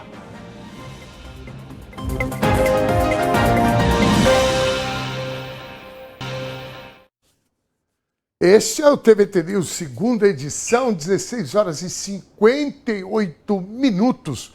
Neste domingo, dia 26, acontece a 12ª Marcha Estadual das Mulheres Negras do Rio de Janeiro. O ato, que começa às 10 da manhã na praia de Copacabana, celebra o Dia Internacional, da Mulher Negra, Latino-Americana e Caribenha e o Dia Nacional de Teresa de Benguela. Diversos coletivos de mulheres negras participam da organização da marcha. Quem tem mais informações direto do Rio de Janeiro é o repórter Jader Teófilo. Muito boa tarde, Jader. Tudo bom, querido? Oi, Ernesto. Boa tarde para você, para quem nos acompanha. Essa é a 12ª edição da marcha, que, mais uma vez, vai às ruas de Copacabana, Zona Sul do Rio, para reivindicar direitos, né? Falar sobre a questão das mulheres negras, mulheres indígenas também, que muitas vezes são negligenciadas em diversas áreas, né, do poder, por diversas áreas do poder público, e relacionada à saúde, transporte, segurança, moradia. Tudo isso será pauta nessa marcha que chega para celebrar, como você disse, a questão, né, a mulher negra, latina e caribenha, além de celebrar também Teresa de Benguela. Bom, esse ano a marcha traz também como tema principal a questão da saúde da mulher. Nos últimos meses, a gente trouxe várias questões aqui relacionadas à saúde da mulher, à negligência do poder público em relação à saúde da mulher. Não é difícil a gente encontrar vários relatos falando sobre a questão de violência, né, nos setores de saúde, violência obstétrica, enfim, descaso realmente com mulheres racializadas. Bom, sobre a importância de tudo isso, a importância de reivindicar esses direitos, eu conversei com a Clátia Vieira, que é do Fórum Estadual de Mulheres Negras do Rio de Janeiro e faz parte da coordenação dessa 12ª Marcha das Mulheres Negras do Rio de Janeiro. Vamos ver. Uma juventude que tem seus corpos sob ameaça todos os dias, é pensar que o racismo ainda, e me parece que a gente ainda vai caminhar um bom tempo, ainda precisa ser enfrentado. E a Marcha das Mulheres Negras é esse momento. Na verdade, a Marcha das Mulheres Negras é essa denúncia, né? Porque a gente vai encontrar o Estado brasileiro falando que está tudo bem. Mas para as mulheres negras e para a população negra, nós sabemos que não está tudo bem. Na verdade, a sociedade brasileira sabe que não está muito bem. É só olhar, né? Aonde estão as pessoas pretas, é só olhar como vivem as pessoas pretas e não é possível que a gente possa imaginar que está tudo bem, né? Quando houver violação de direitos, enquanto a população negra não for tratada como cidadã, enquanto a população negra for abandonada pela política pública e pelo Estado brasileiro, há de se fazer marchas. É isso, né?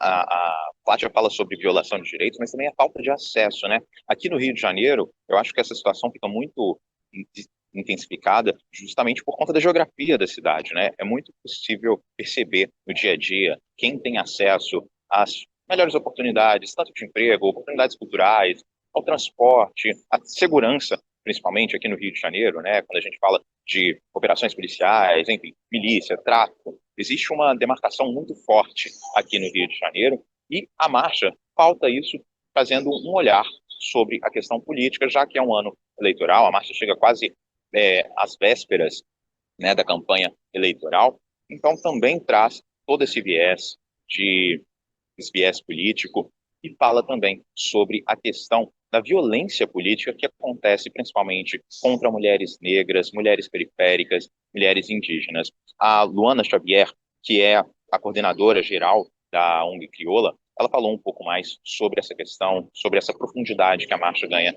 este ano por conta desse fator político. Vamos ver. Eu acho que ela ganha uma camada especial em relação à violência política, né?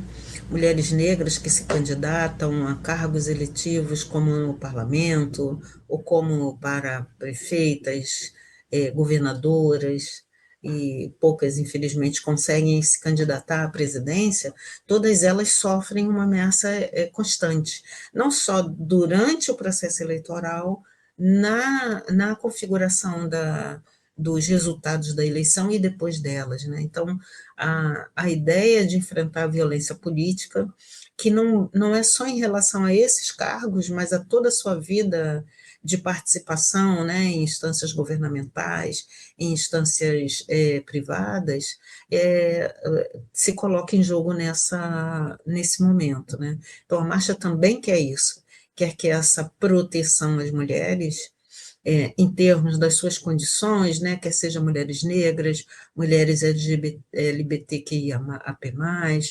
mulheres dos povos indígenas, tenham uma proteção sobre a sua participação, né?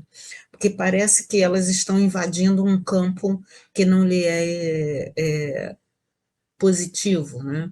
Então, passam por ameaças de vida, passam por ameaças pelas pautas que apresentam, né? Eu acho que um bom exemplo foi que viveu Marielle nesse tempo, quando foi vereadora, e até a sua morte, né? A gente não quer que isso se repita, ao contrário, a gente quer que se amplie o campo da participação das mulheres negras. É isso, sobre ocupar espaço, disputar narrativas. A Lúcia Xavier, eu me referi Luana, mas o nome dela é Lúcia Xavier, ela falou sobre a questão da Marielle, né, sobre a vivência da Marielle, e aí eu lembro da questão da Renata Souza, que eu já trouxe aqui na TVT, que já conversou com a gente, falando sobre as diversas ameaças que recebe ao longo do seu mandato. Então, assim, realmente, é disputar narrativa, mas é resistência também, né? Essa marcha chega como uma forma de resistência, de mostrar, de lutar pelos direitos das mulheres negras, da população negra, mas também de ocupar espaço para que, assim, essa máquina, né, na verdade, que acaba transformando a vida de pessoas negras há muitos anos em uma situação realmente precária e de sobrevivência, para que essa máquina possa se transformar. Bom, essa marcha acontece no domingo, dia 26, a partir das 10 horas da manhã, em Copacabana, próximo ao posto 2. Então, quem estiver pelo Rio, pode se juntar à marcha para fazer essa caminhada ali em Copacabana, zona sul do Rio. Eu volto com você, Ernesto. Muito obrigado, querido Jader, sempre trazendo pautas importantes e sempre pautas que, na verdade, o que tem embutido aí é a resistência. Você está corretíssimo quando você fala agora, viu, Jader? Estou completamente de acordo, né? A resistência se dá por aí mesmo, sobretudo nesse momento que a gente vive, né? Eu tenho, não sei se você já está recebendo também, Jader, Mas nas minhas redes sociais eu estou recebendo cortes de debates feitos em podcast, com candidatos diversos. É cada absurdo. Terraplanistas falando, aparecendo de novo, gente aparecendo, falando sobre voto impresso, gente que defende a fala do Figueiredo, rapaz que está lá nos Estados Unidos, que disse que as mulheres simplesmente, as solteiras, não deveriam votar, as casadas sim, porque são influenciadas pelo homem. Então, assim, isso aqui que você trouxe para a gente, esse ato que vai acontecer domingo, é um ato de extrema relevância, de uma perspectiva de resistência mesmo. Nós não podemos perder esse debate nas ruas. O Brasil democrático, civilizado, precisa ir às ruas. E esse daí é mais um dos atos que contribui com isso. Querido Jader, muitíssimo obrigado, viu, querido, pela tua participação aqui no TVT News, segunda edição, sempre trazendo pautas importantes aqui para a discussão. Obrigado, querido. Vou fazer um comentário, Ernesto, porque hoje cedo eu também me assustei com alguns comentários que eu vi pela internet, que aqui no Rio, acho que por todo o Brasil, as férias escolares já começaram, né? E aí, essa semana, as praias estão todas cheias, praia da Zona Sul tudo cheia, e de muitas pessoas que não moram ali na Zona Sul. Então, você tem realmente uma população que mora afastada das praias, mas que vai agora, nesse período de férias, curtir esse momento, né? Hoje está até mais nublado, mas ontem estava um sol forte por aqui. E boa parte dessa população é uma população periférica, uma população negra, e as imagens que circulam nas redes sociais, quando você vai ler os comentários, é realmente assustador, de pessoas querendo uma segregação, realmente. Então, é bem um discurso eugenista que ganha força nessa época de eleição, por isso se faz ainda mais importante marchas como essa, né? Bom, obrigado pelo espaço mais uma vez, e a gente volta durante a semana.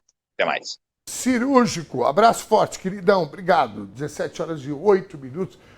A gente tem falado sobre isso, né? Nós precisamos fazer a disputa. Não. E quando eu falo nós, gente, eu não estou me referindo ao partido X, Y, não. Eu estou falando do mundo do Brasil civilizado. Nós não podemos entregar o nosso país para essa gente, por exemplo, como o Jader trouxe aqui agora, que está reclamando que o povo periférico que mora nos morros estão frequentando as praias do Rio de Janeiro. Nós não podemos aceitar isso. Nós não podemos aceitar que um sujeito que mora nos Estados Unidos grave um vídeo dizendo que mulheres, sobretudo as solteiras, não deveriam votar.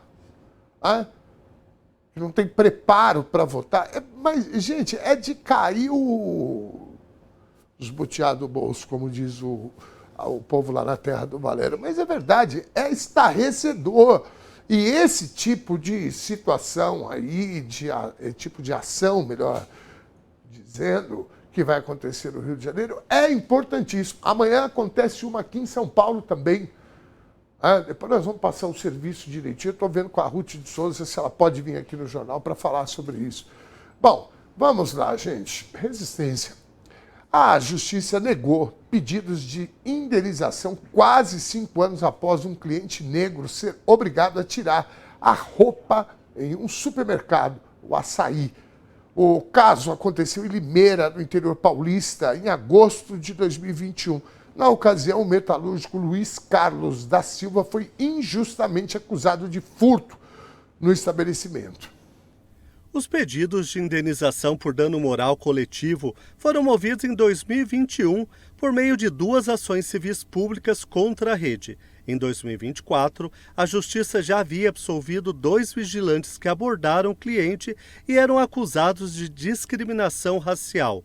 Ao negar os recursos agora, o juiz Flávio Dassi Viana, da 5ª Vara Civil de Limeira, considerou o episódio um fato isolado e pontual. Segundo o magistrado, a abordagem foi contra as políticas e treinamentos da empresa, que possui ações de combate à discriminação. Na época, a vítima registrou um boletim de ocorrência por constrangimento ilegal. Em nota, o Açaí informou que afastou e demitiu o funcionário responsável pela abordagem logo após o episódio. A rede declarou ainda que não adota e nem orienta abordagens constrangedoras a clientes. É o mínimo, né, que deveria ter feito né? E não deveria nem recorrer a essa questão aí de pagar a indenização, né?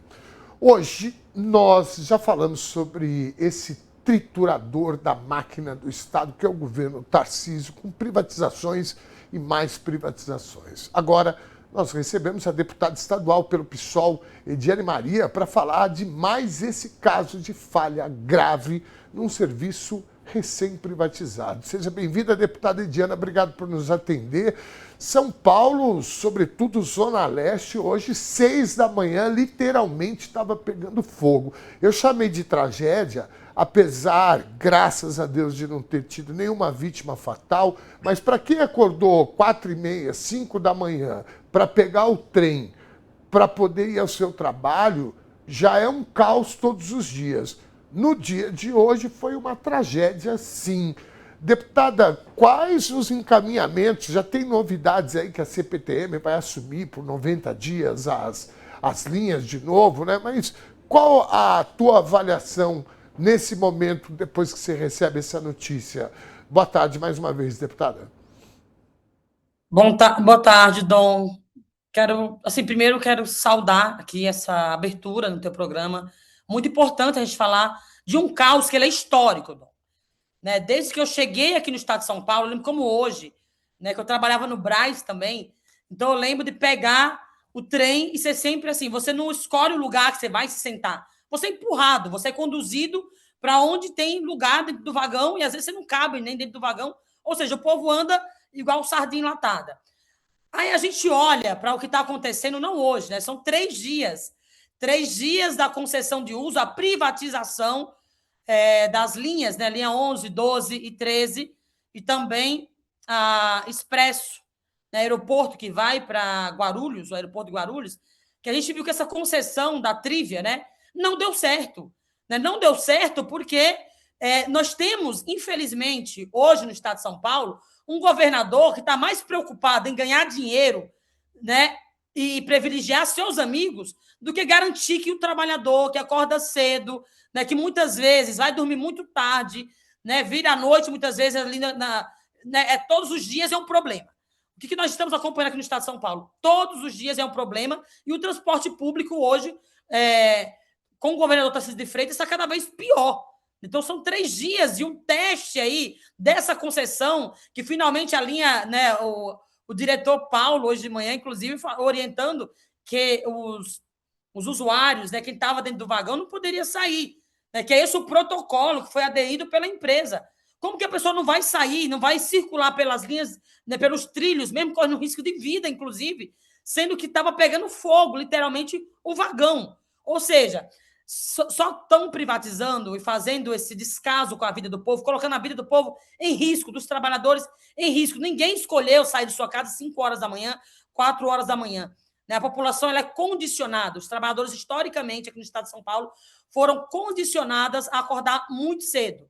Nós vimos o Tarcísio de Freitas, né, que tem que ser responsabilizado, inclusive está sendo agora, né, quando foi agora o estado de São Paulo novamente, né, ele vai ter que fazer essa gestão, né, por 90 dias, novamente, né, se entrega essa concessão de 25 anos, volta de novo para o colo do governador Tarcísio de Freitas, onde ele vai ter que operar essas linhas por 90 dias. Ou seja, a concessão de uso, a entrega de um bem que deveria ser para todos, né, que não é a visão do Tarcísio de Freitas, porque ele nem sequer sabia onde ele ia votar lá em 2022. Ou seja, é um projeto bolsonarista. O Tarcísio é o Bolsonaro aqui no estado de São Paulo. Ele não está preocupado com quem acorda cedo, com quem mantém o estado de São Paulo funcionando. Né? Então, a gente está dizendo que a vida das pessoas, hoje mais do que nunca, corre risco seríssimo, inclusive, de vida. Né? Hoje não é mais só o trem parar, né? Ficar ali parado por tempo, por horas. Hoje não é mais só o ar-condicionado do trem ficar pingando na cabeça das pessoas. Hoje é vagão pegando fogo. Hoje é as pessoas colocando sua vida em risco, tendo que andar sob trilhos. Né? E a gente vê totalmente um lugar de risco, de medo da população de andar hoje no transporte público, que deveria ser, né? Se a gente olha hoje para o estado de São Paulo, né, a maior economia do nosso país, né, só perde para o Brasil mesmo na questão de dinheiro. E aí você vê no contraponto, né, uma péssima administração do governador Tarcísio de Freitas, colocando a vida do povo em risco, a gente está dizendo que não tem responsabilidade nenhuma, né, que essa pessoa não escolheu estar ali 5 horas da manhã, que essa pessoa não escolheu ter que andar em cima dos trens, como foi o diretor Paulo, né, que colocou isso de manhã. Não, protocolo, gente, vocês têm que ficar dentro do trem, vocês não podem sair, vocês não podem andar ali sobre os trilhos. Mas a gente está falando de vidas. A gente está falando que se ficasse ali mais 10 minutos, o povo ia morrer queimado dentro daquele vagão. Então, é desumano, é criminoso, e nós precisamos trazer esse outro contraponto. E, no nosso caso, a gente fez uma ação hoje cedo. Então, nós fizemos uma ação no Ministério Público, aqui do Estado de São Paulo, pedindo a anulação da concessão do uso dessas linhas. Deveria ser criminoso, né? Um governador que entrega uma concessão do uso de uma estatal que garante que os trabalhadores consigam circular, garantam que os trabalhadores cheguem no seu local de trabalho e que voltem para suas casas vivos, deveria ser criminoso esse ato por si só. Você conceder 25 anos, sendo que o Tarcísio não vai estar responsabilizado depois desses 5 anos, né? Depois desses 4 anos, que no caso dele, né, esse próximo restinho de 2026. Então, é esse canto. Nós fizemos essa ação graças à mobilização, o povo conseguiu vencer, né, e conseguiu reverter esse processo, e agora sim o Estado de São Paulo, agora sim o Tarcísio de Freitas, que é burro, né, vai ter que pegar e agora gerir, organizar a CPTM por 90 dias. Pois é, isso é mais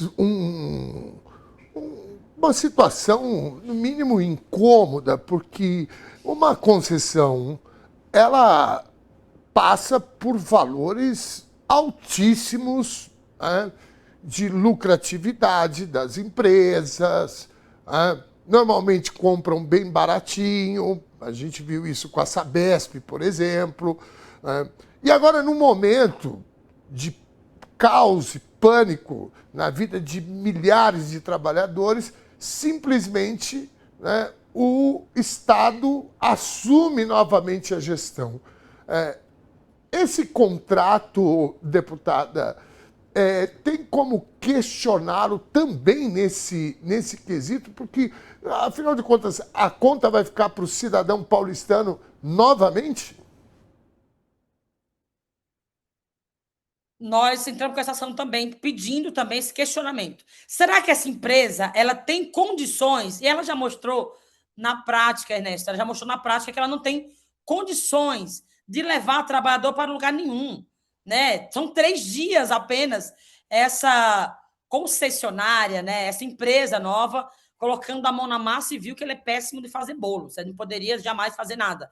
Então, a gente está dizendo que nós estamos questionando, primeira coisa, será que essa empresa ela consegue gerir, ela consegue administrar, ela consegue levar as pessoas, a população, os trabalhadores em segurança? Né? Então, tem que ter o mínimo de critério para você conceder um uso, já que o Tarcísio de Freitas está dizendo, sabe o que para a população? O Tarcísio fala o seguinte, quando ele concede, quando ele entrega a Sabesp, quando ele entrega as escolas para serem cívico-militares, quando ele entrega também as linhas de trens e metrôs, ele está dizendo o seguinte para a população: eu não consigo fazer a gestão, eu não consigo garantir que a população chegue em segurança. Então, se ele não consegue garantir, que deixe que os trabalhadores, deixe que as nossas estatais continuem sendo com a gente, sendo com o povo, já que é um serviço, um estatal, é um serviço público, né? Então, o Estado de São Paulo tem que gerir. Minimamente, o governador deveria ter essa consciência, mas já sabemos que ele não tem. Então, por isso nós fizemos essa ação e estamos, sim, questionando a legalidade, né? Se eles têm condições de gerir as linhas, que a gente já viu que não tem, né? Que são a linha 11, 12 e 13, e também a Expresso Aeroporto lá de Guarulhos. Muito bem. Deputada Ediane, agradeci demais o teu espaço da tua agenda que você reservou aqui para a gente. Muitíssimo obrigado. Momento tenso aqui em São Paulo. Aqui é importante a gente falar com as autoridades, né? Cobrar o governador, cobrar o Ministério Público. Muitíssimo agradecido. Boa tarde, deputada. Boa tarde, Dom. Muito obrigada a todos que estão assistindo. Vamos em frente. É isso. 17 horas e 21 minutos. Esse é o papel da TVT. As 10 cidades com mais mortes violentas do Brasil estão no Nordeste. É o que aponta o anuário do Fórum Brasileiro de Segurança Pública, divulgado nesta quinta-feira. O Amapá segue como o estado mais violento do país, mesmo com uma redução de 6% na taxa de 2024 para 2025.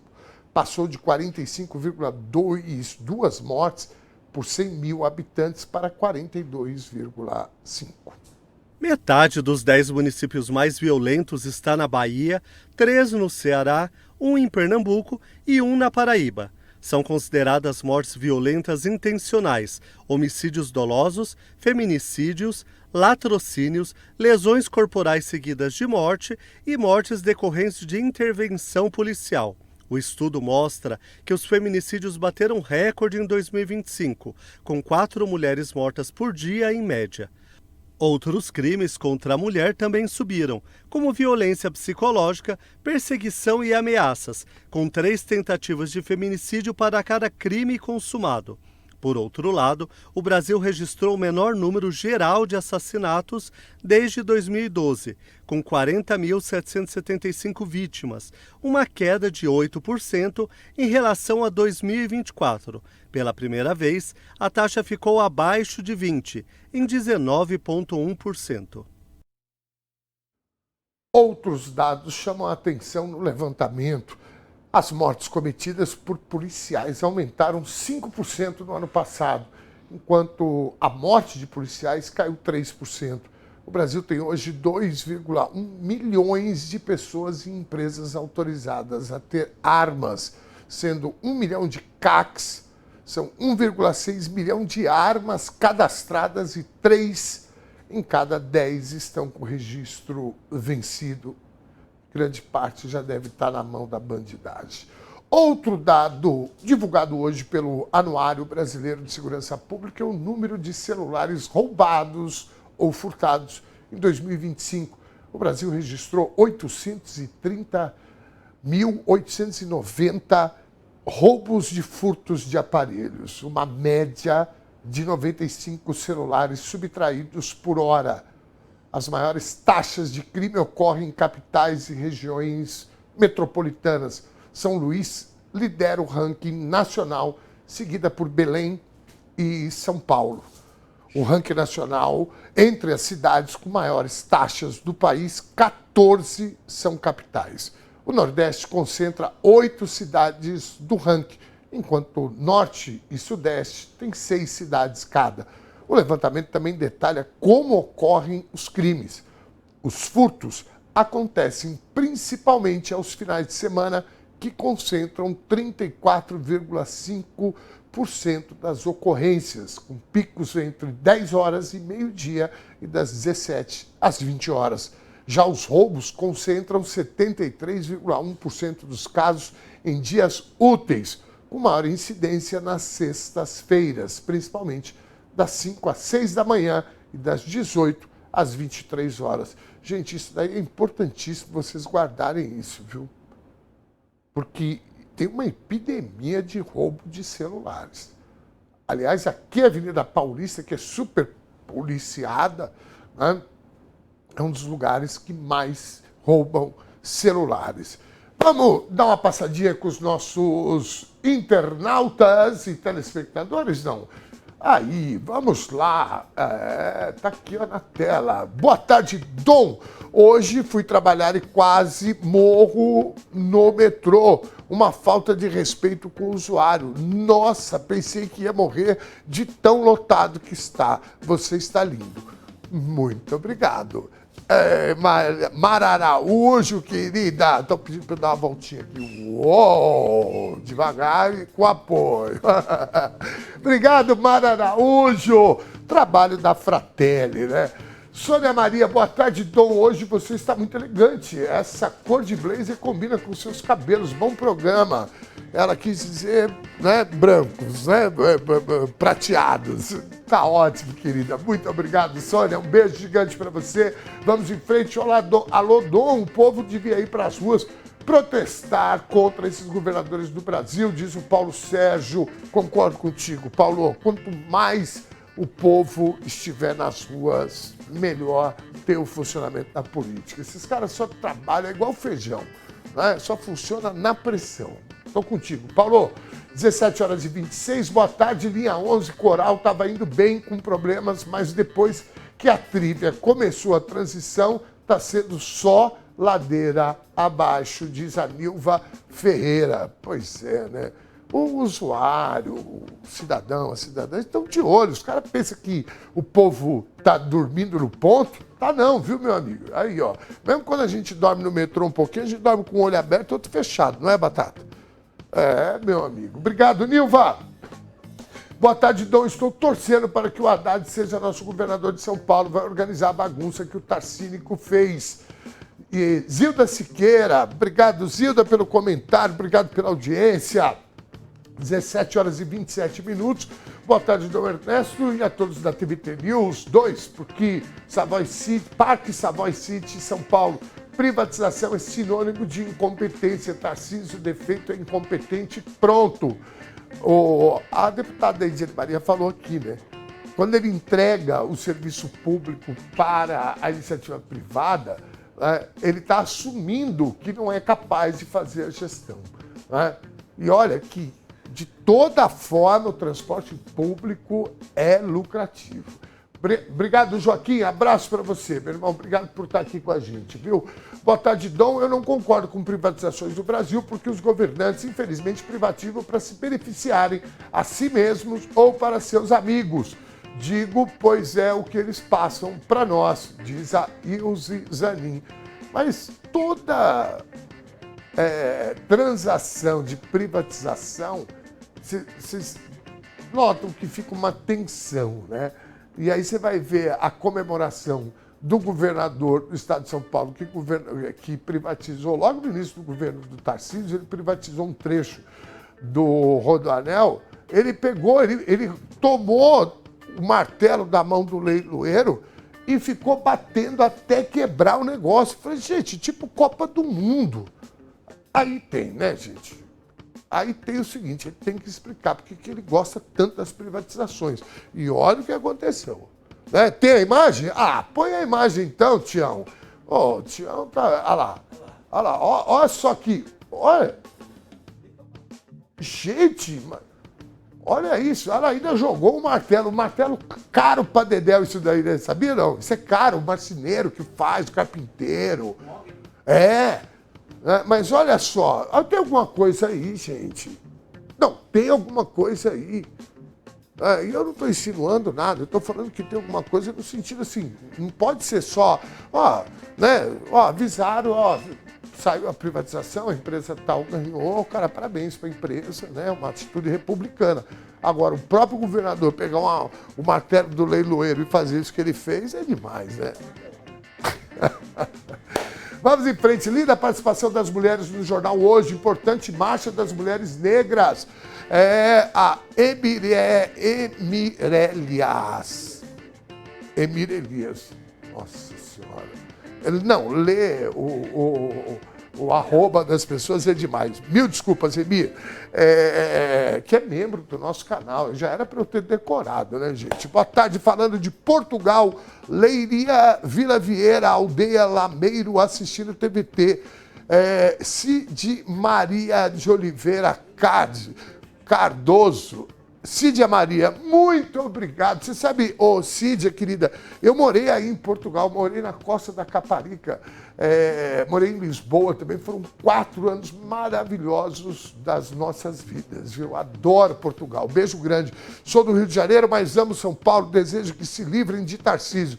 Flávia Cristina, a vontade de ser, com todo respeito, a vontade de devolver para o Rio de Janeiro, né? O povo aqui de São Paulo, né? Nós estamos querendo levar ele, embrulhar bonitinho para vocês e falar, tá aí, né?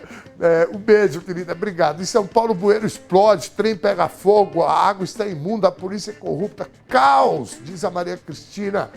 Pois é, Maria Cristina, o pior é que a gente avisou, eu detesto falar isso, né? Mas a gente avisou tanto, os especialistas avisaram tanto, mas não deu jeito não. Vamos lá, 17h30. Adorei essa dela ser escrita como mesária em vários estados diferentes. fora terem afiliado a vários partidos. KKK. Ela está falando de uma notícia que a gente vai dar, na verdade, eu acho que até agora, né? Beijo, Laurinha, querida. A influenciadora digital Pietra Bertolazzi foi inscrita como mesária em várias sessões eleitorais após um caso de homofobia. Durante a final da Copa do Mundo, ela criticou a apresentação do grupo sul-coreano BTS. Obrigado. Pietra chamou os artistas de afeminados e afirmou ter sentido vergonha alheia. A fala gerou reação imediata dos fãs da banda, que acusaram a influenciadora de homofobia. Usuários da Rede X compartilharam dados pessoais e familiares de Pietra, além de organizarem denúncias em massa para derrubar suas contas. Foi dentro desses ataques coordenados que surgiu a inscrição dela como mesária. Após a repercussão, Pietra Bertolazzi publicou novos stories comentando a reação dos fãs do grupo. Afirmou estar surpresa com o tamanho do fandom e classificou a comunidade de fãs como um bueiro. A influenciadora, que se diz criadora de conteúdo sobre cultura, ideologias, política e fé, posteriormente restringiu o acesso ao seu perfil no Instagram e avisou que se afastaria das redes sociais por um tempo. Pietra tem mais de 1 milhão de seguidores nas redes sociais e se apresenta como conservadora e contrária ao feminismo. Pietra Bertolazzi já trabalhou como comentarista de TV e em 2024 foi multada pelo Tribunal Superior Eleitoral. A punição ocorreu após a divulgação de informações falsas envolvendo a primeira-dama, Rosângela da Silva, a Janja. Gente, ó, eu vou falar uma coisa para vocês. Tem mais coisas que eles fizeram aí, tá? Não foi só isso, não. Bom, filiaram ou tentaram filiar ela ao PT, que ela odeia, né? Montaram OnlyFans, como é que chama isso? Que como chama? OnlyFans mesmo, né? Que é lá um site, né? Uma rede social que a pessoa vende fotos, vídeos, sei lá o quê, né? Né? E eu sei que bagunçaram o coreto dessa mulher. Essa mulher, ela tem vídeos dela na internet dizendo, por exemplo, que ela é contra o voto das mulheres. Não é brincadeira, não. A mulher é da pá virada mesmo. E esse tipo de ação aí, de cancelamento, né, e de pregar peças e etc., eu vou dizer uma coisa para vocês. A rede social, ela é um fenômeno que aconteceu nas nossas vidas, né, e que o conjunto da sociedade não estava preparado para esse fenômeno. Nem as leis, nem ninguém, nenhuma instituição estava. E aí aparecem essas pessoas que tratam a rede social como terra sem lei. Né? E terra sem lei, né? Vamos falar do faroeste. Vocês lembram do faroeste? O cara, né, chegava lá todo pimpão com revólver e aí tinha lá os outros que atiravam nele também. Né? Terra sem lei é terra sem lei. Então, essa coisa de fazer essa perseguição e etc. é uma resposta, porque o mundo, inclusive o mundo virtual, não pode ser dominado por essa gente. Essa gente, vocês viram aí a quantidade de seguidores dela, né? Só numa rede tem 1 milhão e lá vai fumaça. Imagina o estrago que essa mulher não faz na cabeça de muita gente no Brasil. Ah, depois você olha gente tomando detergente, você fala, de onde que saiu isso? Saiu dessas ideias aí geniais. Ah? Porto Alegre está recebendo a primeira semana de ação climática. A transição energética ganha destaque. E o caso da CMPC Celulose é o tema de painel nessa quinta-feira no Centro Histórico da capital gaúcha. Quem nos traz os detalhes agora é o repórter Guilherme Oliveira, direto do Rio Grande do Sul. Boa tarde, meu querido Guilherme. Eu já ia falar, cadê a Mafalda, né? Mafalda deve estar tirando aquele soninho da tarde. O que você traz para a gente aí, meu querido amigo? Abraço. Boa tarde, Dom. Então, Porto Alegre, que já foi o símbolo da democracia participativa, né, com orçamento participativo, sediou o Fórum Social Mundial, agora se tornou, então, essa referência da questão climática, né? Então, muitos debates estão passando por aqui. E não é, então, por acaso que é em Porto Alegre que ocorre essa Semana de Ação Climática, né? Para não errar aqui, eu vou dizer os organizadores, vou ler aqui, é o ProNatura Internacional, que é uma ONG que trata sobre esse tema de sustentabilidade, junto com a Temis, né, que é uma organização aqui de promotoras legais, onde mulheres vinculadas ao exercício do direito formam lideranças comunitárias como agentes do direito também nos seus locais, né? Anistia Internacional, Instituto Clima, a Coalizão pelo Clima do Rio Grande do Sul, o Ministério Público e a Defensoria Pública. Então, estão ocorrendo debates muito interessantes, muito importantes. Um deles é, como tu mencionaste, Dom, a CMPC, né, que é uma grande fábrica de celulose, promete ser talvez a maior do mundo, feita por uma empresa chilena, né, de celulose, e está tendo muito debate aqui porque são 27 bilhões, né, que serão investidos. Barra do Ribeiro, né, uma região aqui que pega a Lagoa dos Patos, né?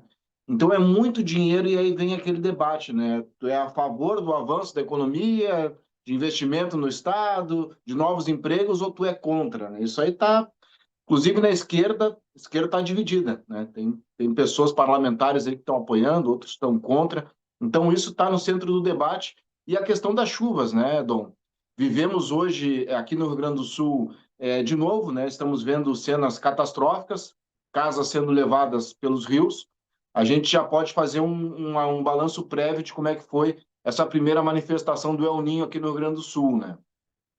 Ventos muito fortes, muita chuva, né? Choveu em cerca de 7, 8 dias o dobro do que a média histórica para julho, né?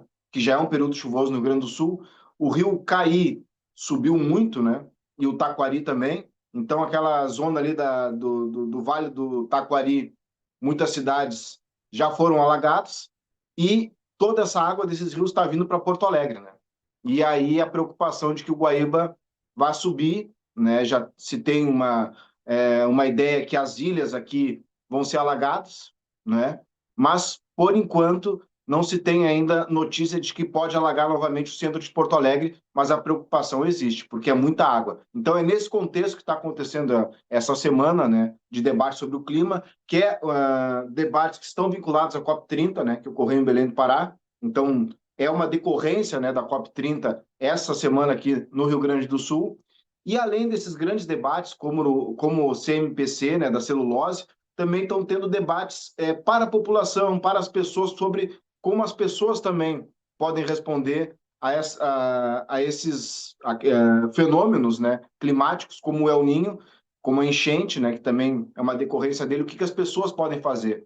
Que isso também está muito em debate, né, Dom? Não é só a questão do que o Estado pode fazer, mas também as pessoas para evitar, né, novas enchentes, novos alagamentos, mas também o que fazer no dia a dia, né, às vezes não é só a questão de como descartar o lixo, mas como também tu ter uma prática sustentável no teu dia a dia. E nesse sentido, então, teve um debate hoje na ocupação, no assentamento 20 de novembro, que acabou de receber investimentos do governo federal via PAC, Minha Casa Minha Vida entidades, né? Então eles receberam um aporte da Caixa, mas é o movimento, o MNLM, que está coordenando a obra.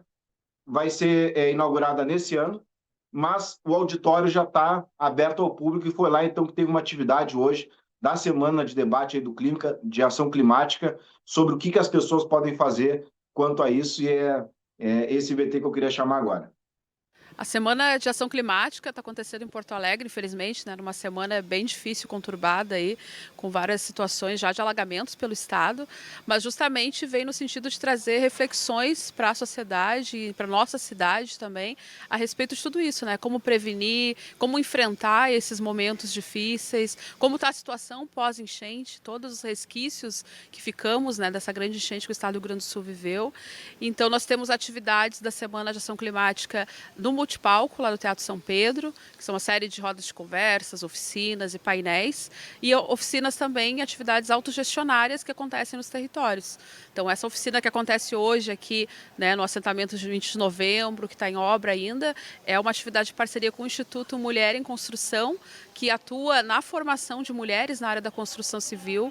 A gente compreende também que muitas vezes, né, pequenas questões como vazamentos de água, né, equipamentos eletrônicos, elétricos, instalados de forma inadequada também, né? A própria questão da saúde prejudicada muitas vezes por mofo, por falta de ventilação, uma série de coisas, também diz respeito, né, ao impacto ambiental que a casa, a moradia, ela pode causar também, né? A gente trouxe uma oficina de atividade na área da construção civil para que essas mulheres aprendam a preservar o que têm em casa, a usar ferramentas da construção civil, a fazer os pequenos reparos que elas mesmas têm tanta dificuldade em casa e também a questão da sustentabilidade, a economia do material, o que é ser utilizado, uma torneira que pinga, a questão da elétrica que está muito sendo utilizado aqui, até porque as ferramentas a gente não tem muito conhecimento, não é uma coisa que mulher está acostumada a fazer. Então, para nós, é muito importante essa oficina e que ela siga, sim,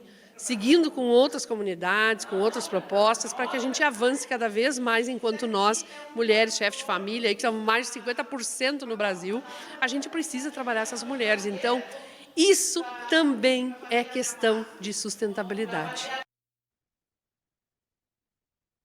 Então, bem bacana a atividade. Eu mesmo, uma hora ali, não estava gravando e tal, aprendi um pouco certas coisas que não sabia, né, dessa questão cotidiana da casa, da manutenção, né? E eu acho que essa também é uma mensagem interessante, é isso que eu quis trazer hoje aqui, Dom, quanto à Semana de Ação Climática, que as pessoas também no seu dia a dia podem adotar práticas mais sustentáveis, né? Muito bem, Guilherme, eu acabei de falar para o Jader, lá no Rio de Janeiro, né, que toda essa pauta que as nossas equipes, como você e eles lá no Rio e aqui em São Paulo reúnem, são trincheiras de resistência. Muitíssimo obrigado pela matéria. Um beijo na Mafalda. Até amanhã, meu querido. Valeu, Dom. Tu viu que eu tô no chimarrão aqui, né? Com um tô vendo aqui. Desse aqui no Rio Grande do Sul é assim, tá todo mundo com mate agora. A gauchada aqui já tá virada aqui, viu?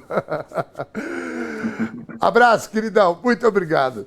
A frente fria que mudou o tempo no centro-sul do país avança e espalha chuva por São Paulo e Mato Grosso do Sul. As instabilidades também chegam ao sul de Minas Gerais e ao Rio de Janeiro. A passagem do sistema provoca queda nas temperaturas. Segundo a Climatempo, a mudança mais significativa ocorre em São Paulo entre esta quinta e a sexta-feira.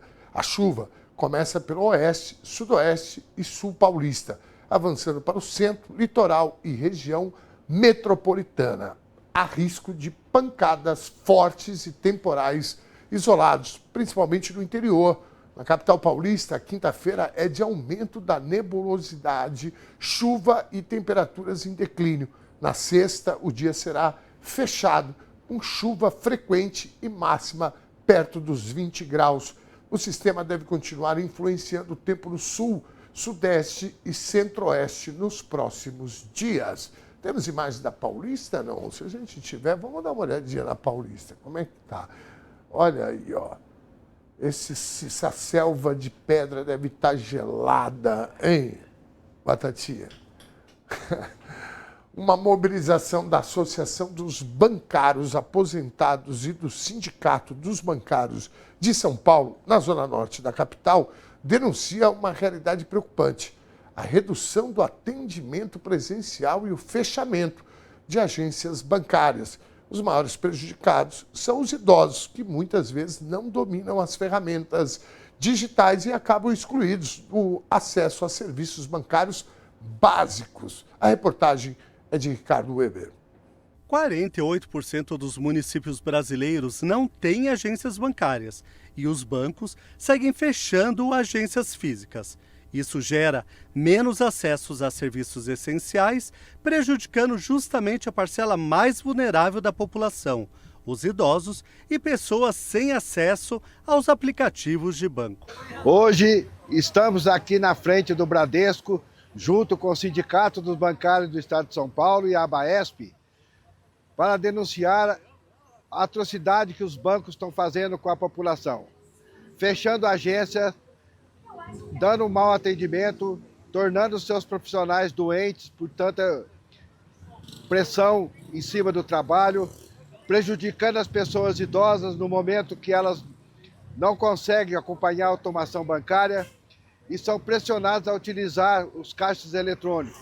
A maioria não consegue fazer o serviço e o banco não coloca ninguém para auxiliá-los. E isso aí é uma coisa muito grave, porque abre caminho para que pessoas inescrupulosas se passem por funcionários dos bancos e apliquem golpes nessas pessoas.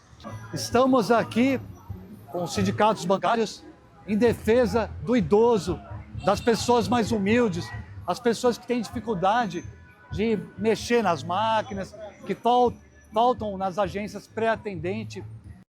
E também, claro, contra o fechamento das agências, porque quem deu o lucro para os bancos investir em tecnologia foram essas mesmas pessoas que não estão conseguindo acessar as agências, que estão fechadas. Idosos informando também que não têm muita intimidade com a tecnologia e que exigem um atendimento presencial, físico e de qualidade. Então nós estamos aqui para questionar que tipo de tecnologia é essa que o banco vem construindo, em que hipótese alguma consegue auxiliar e otimizar e melhorar a vida de quem não é alta renda. A gente já falou sobre isso aqui outras vezes. O próprio competente repórter Ricardo Weber fez uma matéria importantíssima. A gente recebeu aqui o deputado estadual Luiz Cláudio Marculino, que tem um projeto de lei que obriga as agências bancárias permanecerem abertas, né, nas cidades. Não sei se vocês sabem, mas isso é um serviço de concessão pública. Ou seja, tem que ter uma contrapartida para o cidadão e a cidadã. É uma vergonha que essa gente está fazendo. Vamos para o nosso Giro de Notícias.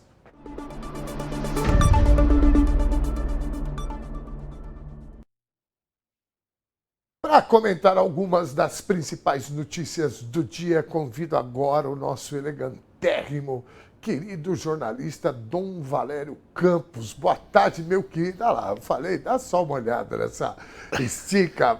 Boa tarde, querido amigo. Como é que você está, Valério? Ô, Dom Ernesto, eu me inspiro em você. Eu só copio, vejo como é que você está e tento chegar um pouquinho perto. Tudo bem aí? Vamos embora. Vamos lá, Ernesto, querido. Vamos começar relembrando que ontem a gente falou aqui do padre que foi autorizado pela igreja a fazer exorcismos em Ribeirão Preto, aqui no interior de São Paulo. Parece, você me corrige se eu estiver errado, mas parece que apareceu uma cliente para ele. A gente pode até intermediar isso, se for o caso. Ela se chama Renata Vieira, ela é pastora e pré-candidata a deputada estadual pelo PL em Minas Gerais. Hoje ela veio com uma explicação sobre um episódio que ela protagonizou recentemente, que rodou a internet. Foi uma briga com um entregador de móveis em Contagem, na região metropolitana de Belo Horizonte.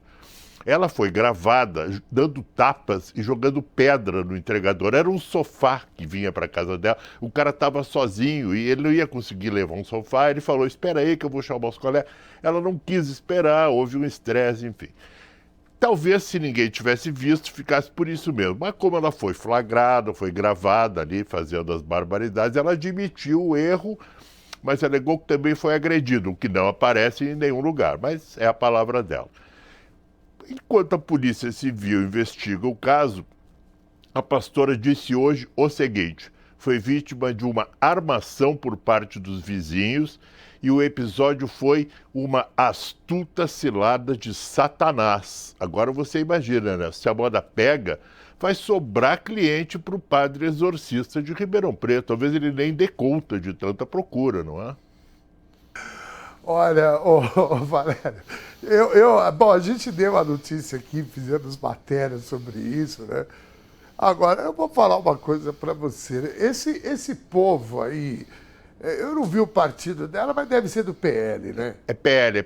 Ela, inclusive, alega isso, que o entregador atacou ela porque ele não gosta do PL, fez críticas à atuação política, enfim. Bom, primeiro que o cara é meio conservador também, né? Ele é policial rodoviário federal. Bom, esse é o primeiro ponto. O segundo ponto que eu achei engraçado, que quando eu vi as imagens, estourou a notícia e aí começou a aparecer imagens. Só que começou a aparecer imagens de diversos planos. E todas imagens de celular. Eu falei, gente, tinha imagem do topo do lado esquerdo, tinha imagem da mesma altura, tinha imagem do topo do outro lado. Eu sei que tinha plano para tudo quanto é lado. E a gente ouviu também que a vizinhança realmente não gosta muito dela. E a gente se pergunta por que será. Né? Se o entregador do sofá, eu vi a imagem, o cara tá com o sofá sozinho nas costas e tinha que subir pelas escadas. O cara falou, bom, não dá, vou ter que buscar alguém. Parece que foi essa a treta. Então você imagina o que ela já não arrumou de confusão. Teve, inclusive, uma telespectadora nossa, ontem ou anteontem, Valério, que falou, essa mulher já aprontou muito aqui na cidade tal, saiu daqui meio fugida. Né? Então, na verdade, eu estou achando aí que ela foi, né, desmascarada, essa é a verdade. Agora, que foi uma cilada de Satanás, aí ela está se dando muita importância, porque eu acho que Satanás ele deve ter outras coisas mais importantes para tratar, né, Valério? Cá entre nós, né? E a vizinhança, né? A gente aqui fica imaginando, né? Especulando. Quando começou a treta, a vizinhança deve ter pensado, ela de novo? Vamos gravar. Aí foi todo mundo lá registrar a ocorrência. Bom. Muito bem. Bom, o padre vai ter trabalho para exorcizar essa turma toda. Vai ter trabalho, vai ter trabalho. Ernesto, vamos falar agora, para encerrar aqui a nossa participação, que está na hora, está chegando a hora. Vamos falar de Argentina. Pode parecer que a gente não gosta da Argentina, muito pelo contrário, já falamos aqui sobre isso, amamos a Argentina. Mas é que acontecem umas coisas esquisitas. Bom, depois que elegeram o Milei, nada que venha de lá é surpresa. O que aconteceu agora?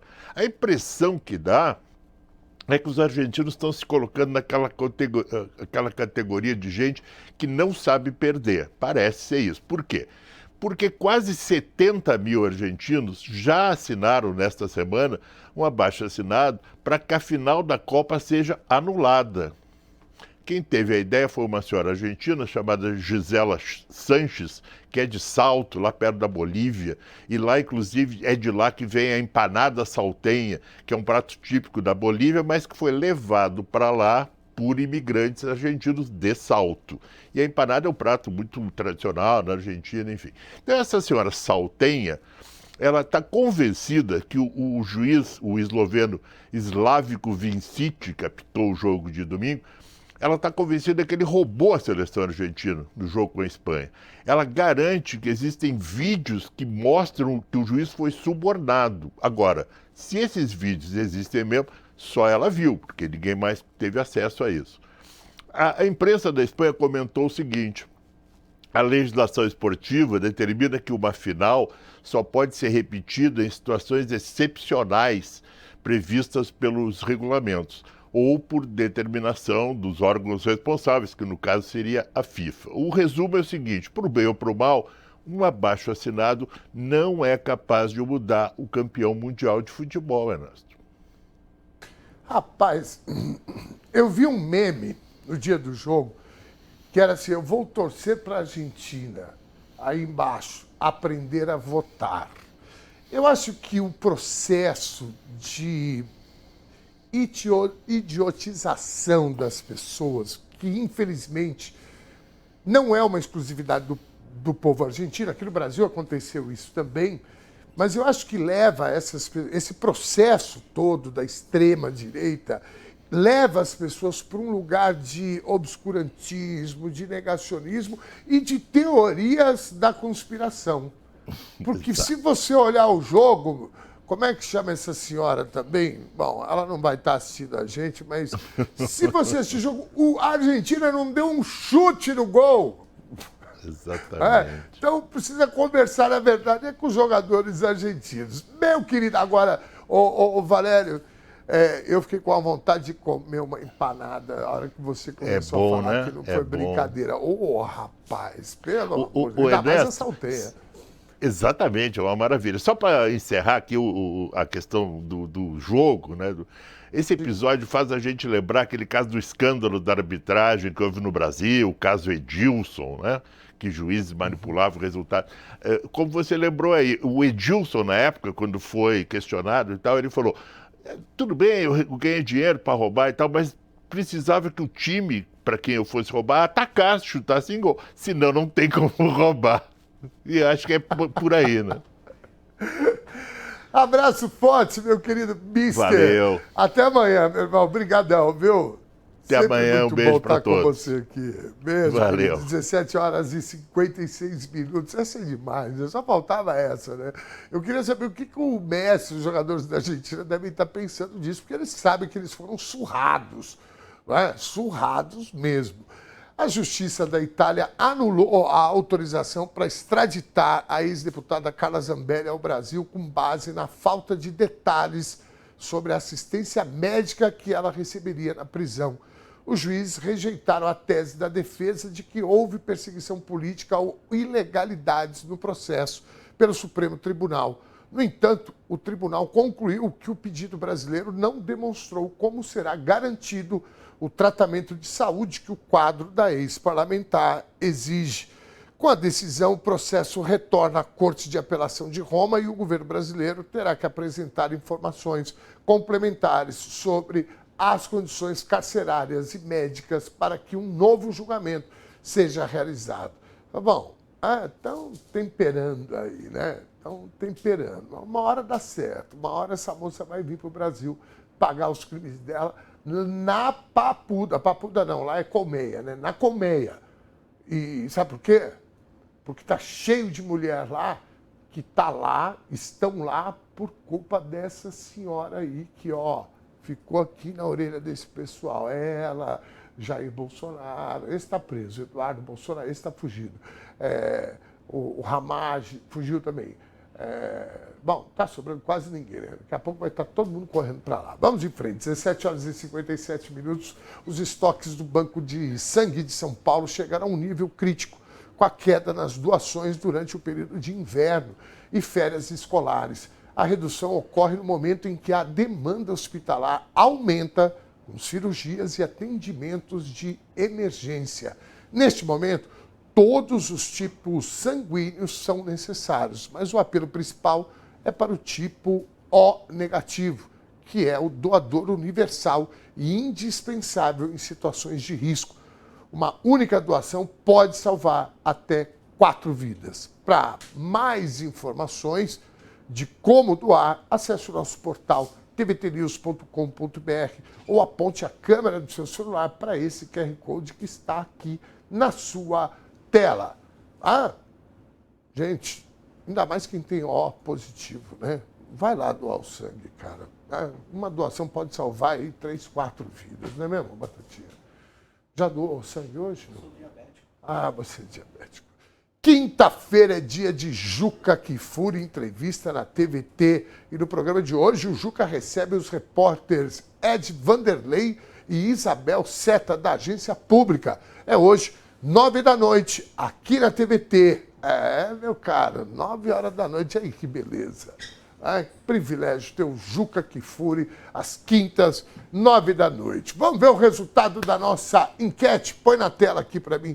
Por favor, a nossa pergunta era: você concorda com a política de privatizações adotadas por alguns governos? Para 87%, não.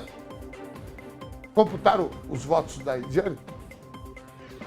Para 7%, sim. E para 6%, depende. Eu dei meu voto, estou junto com a maioria, né? Eu não aprovo de forma nenhuma.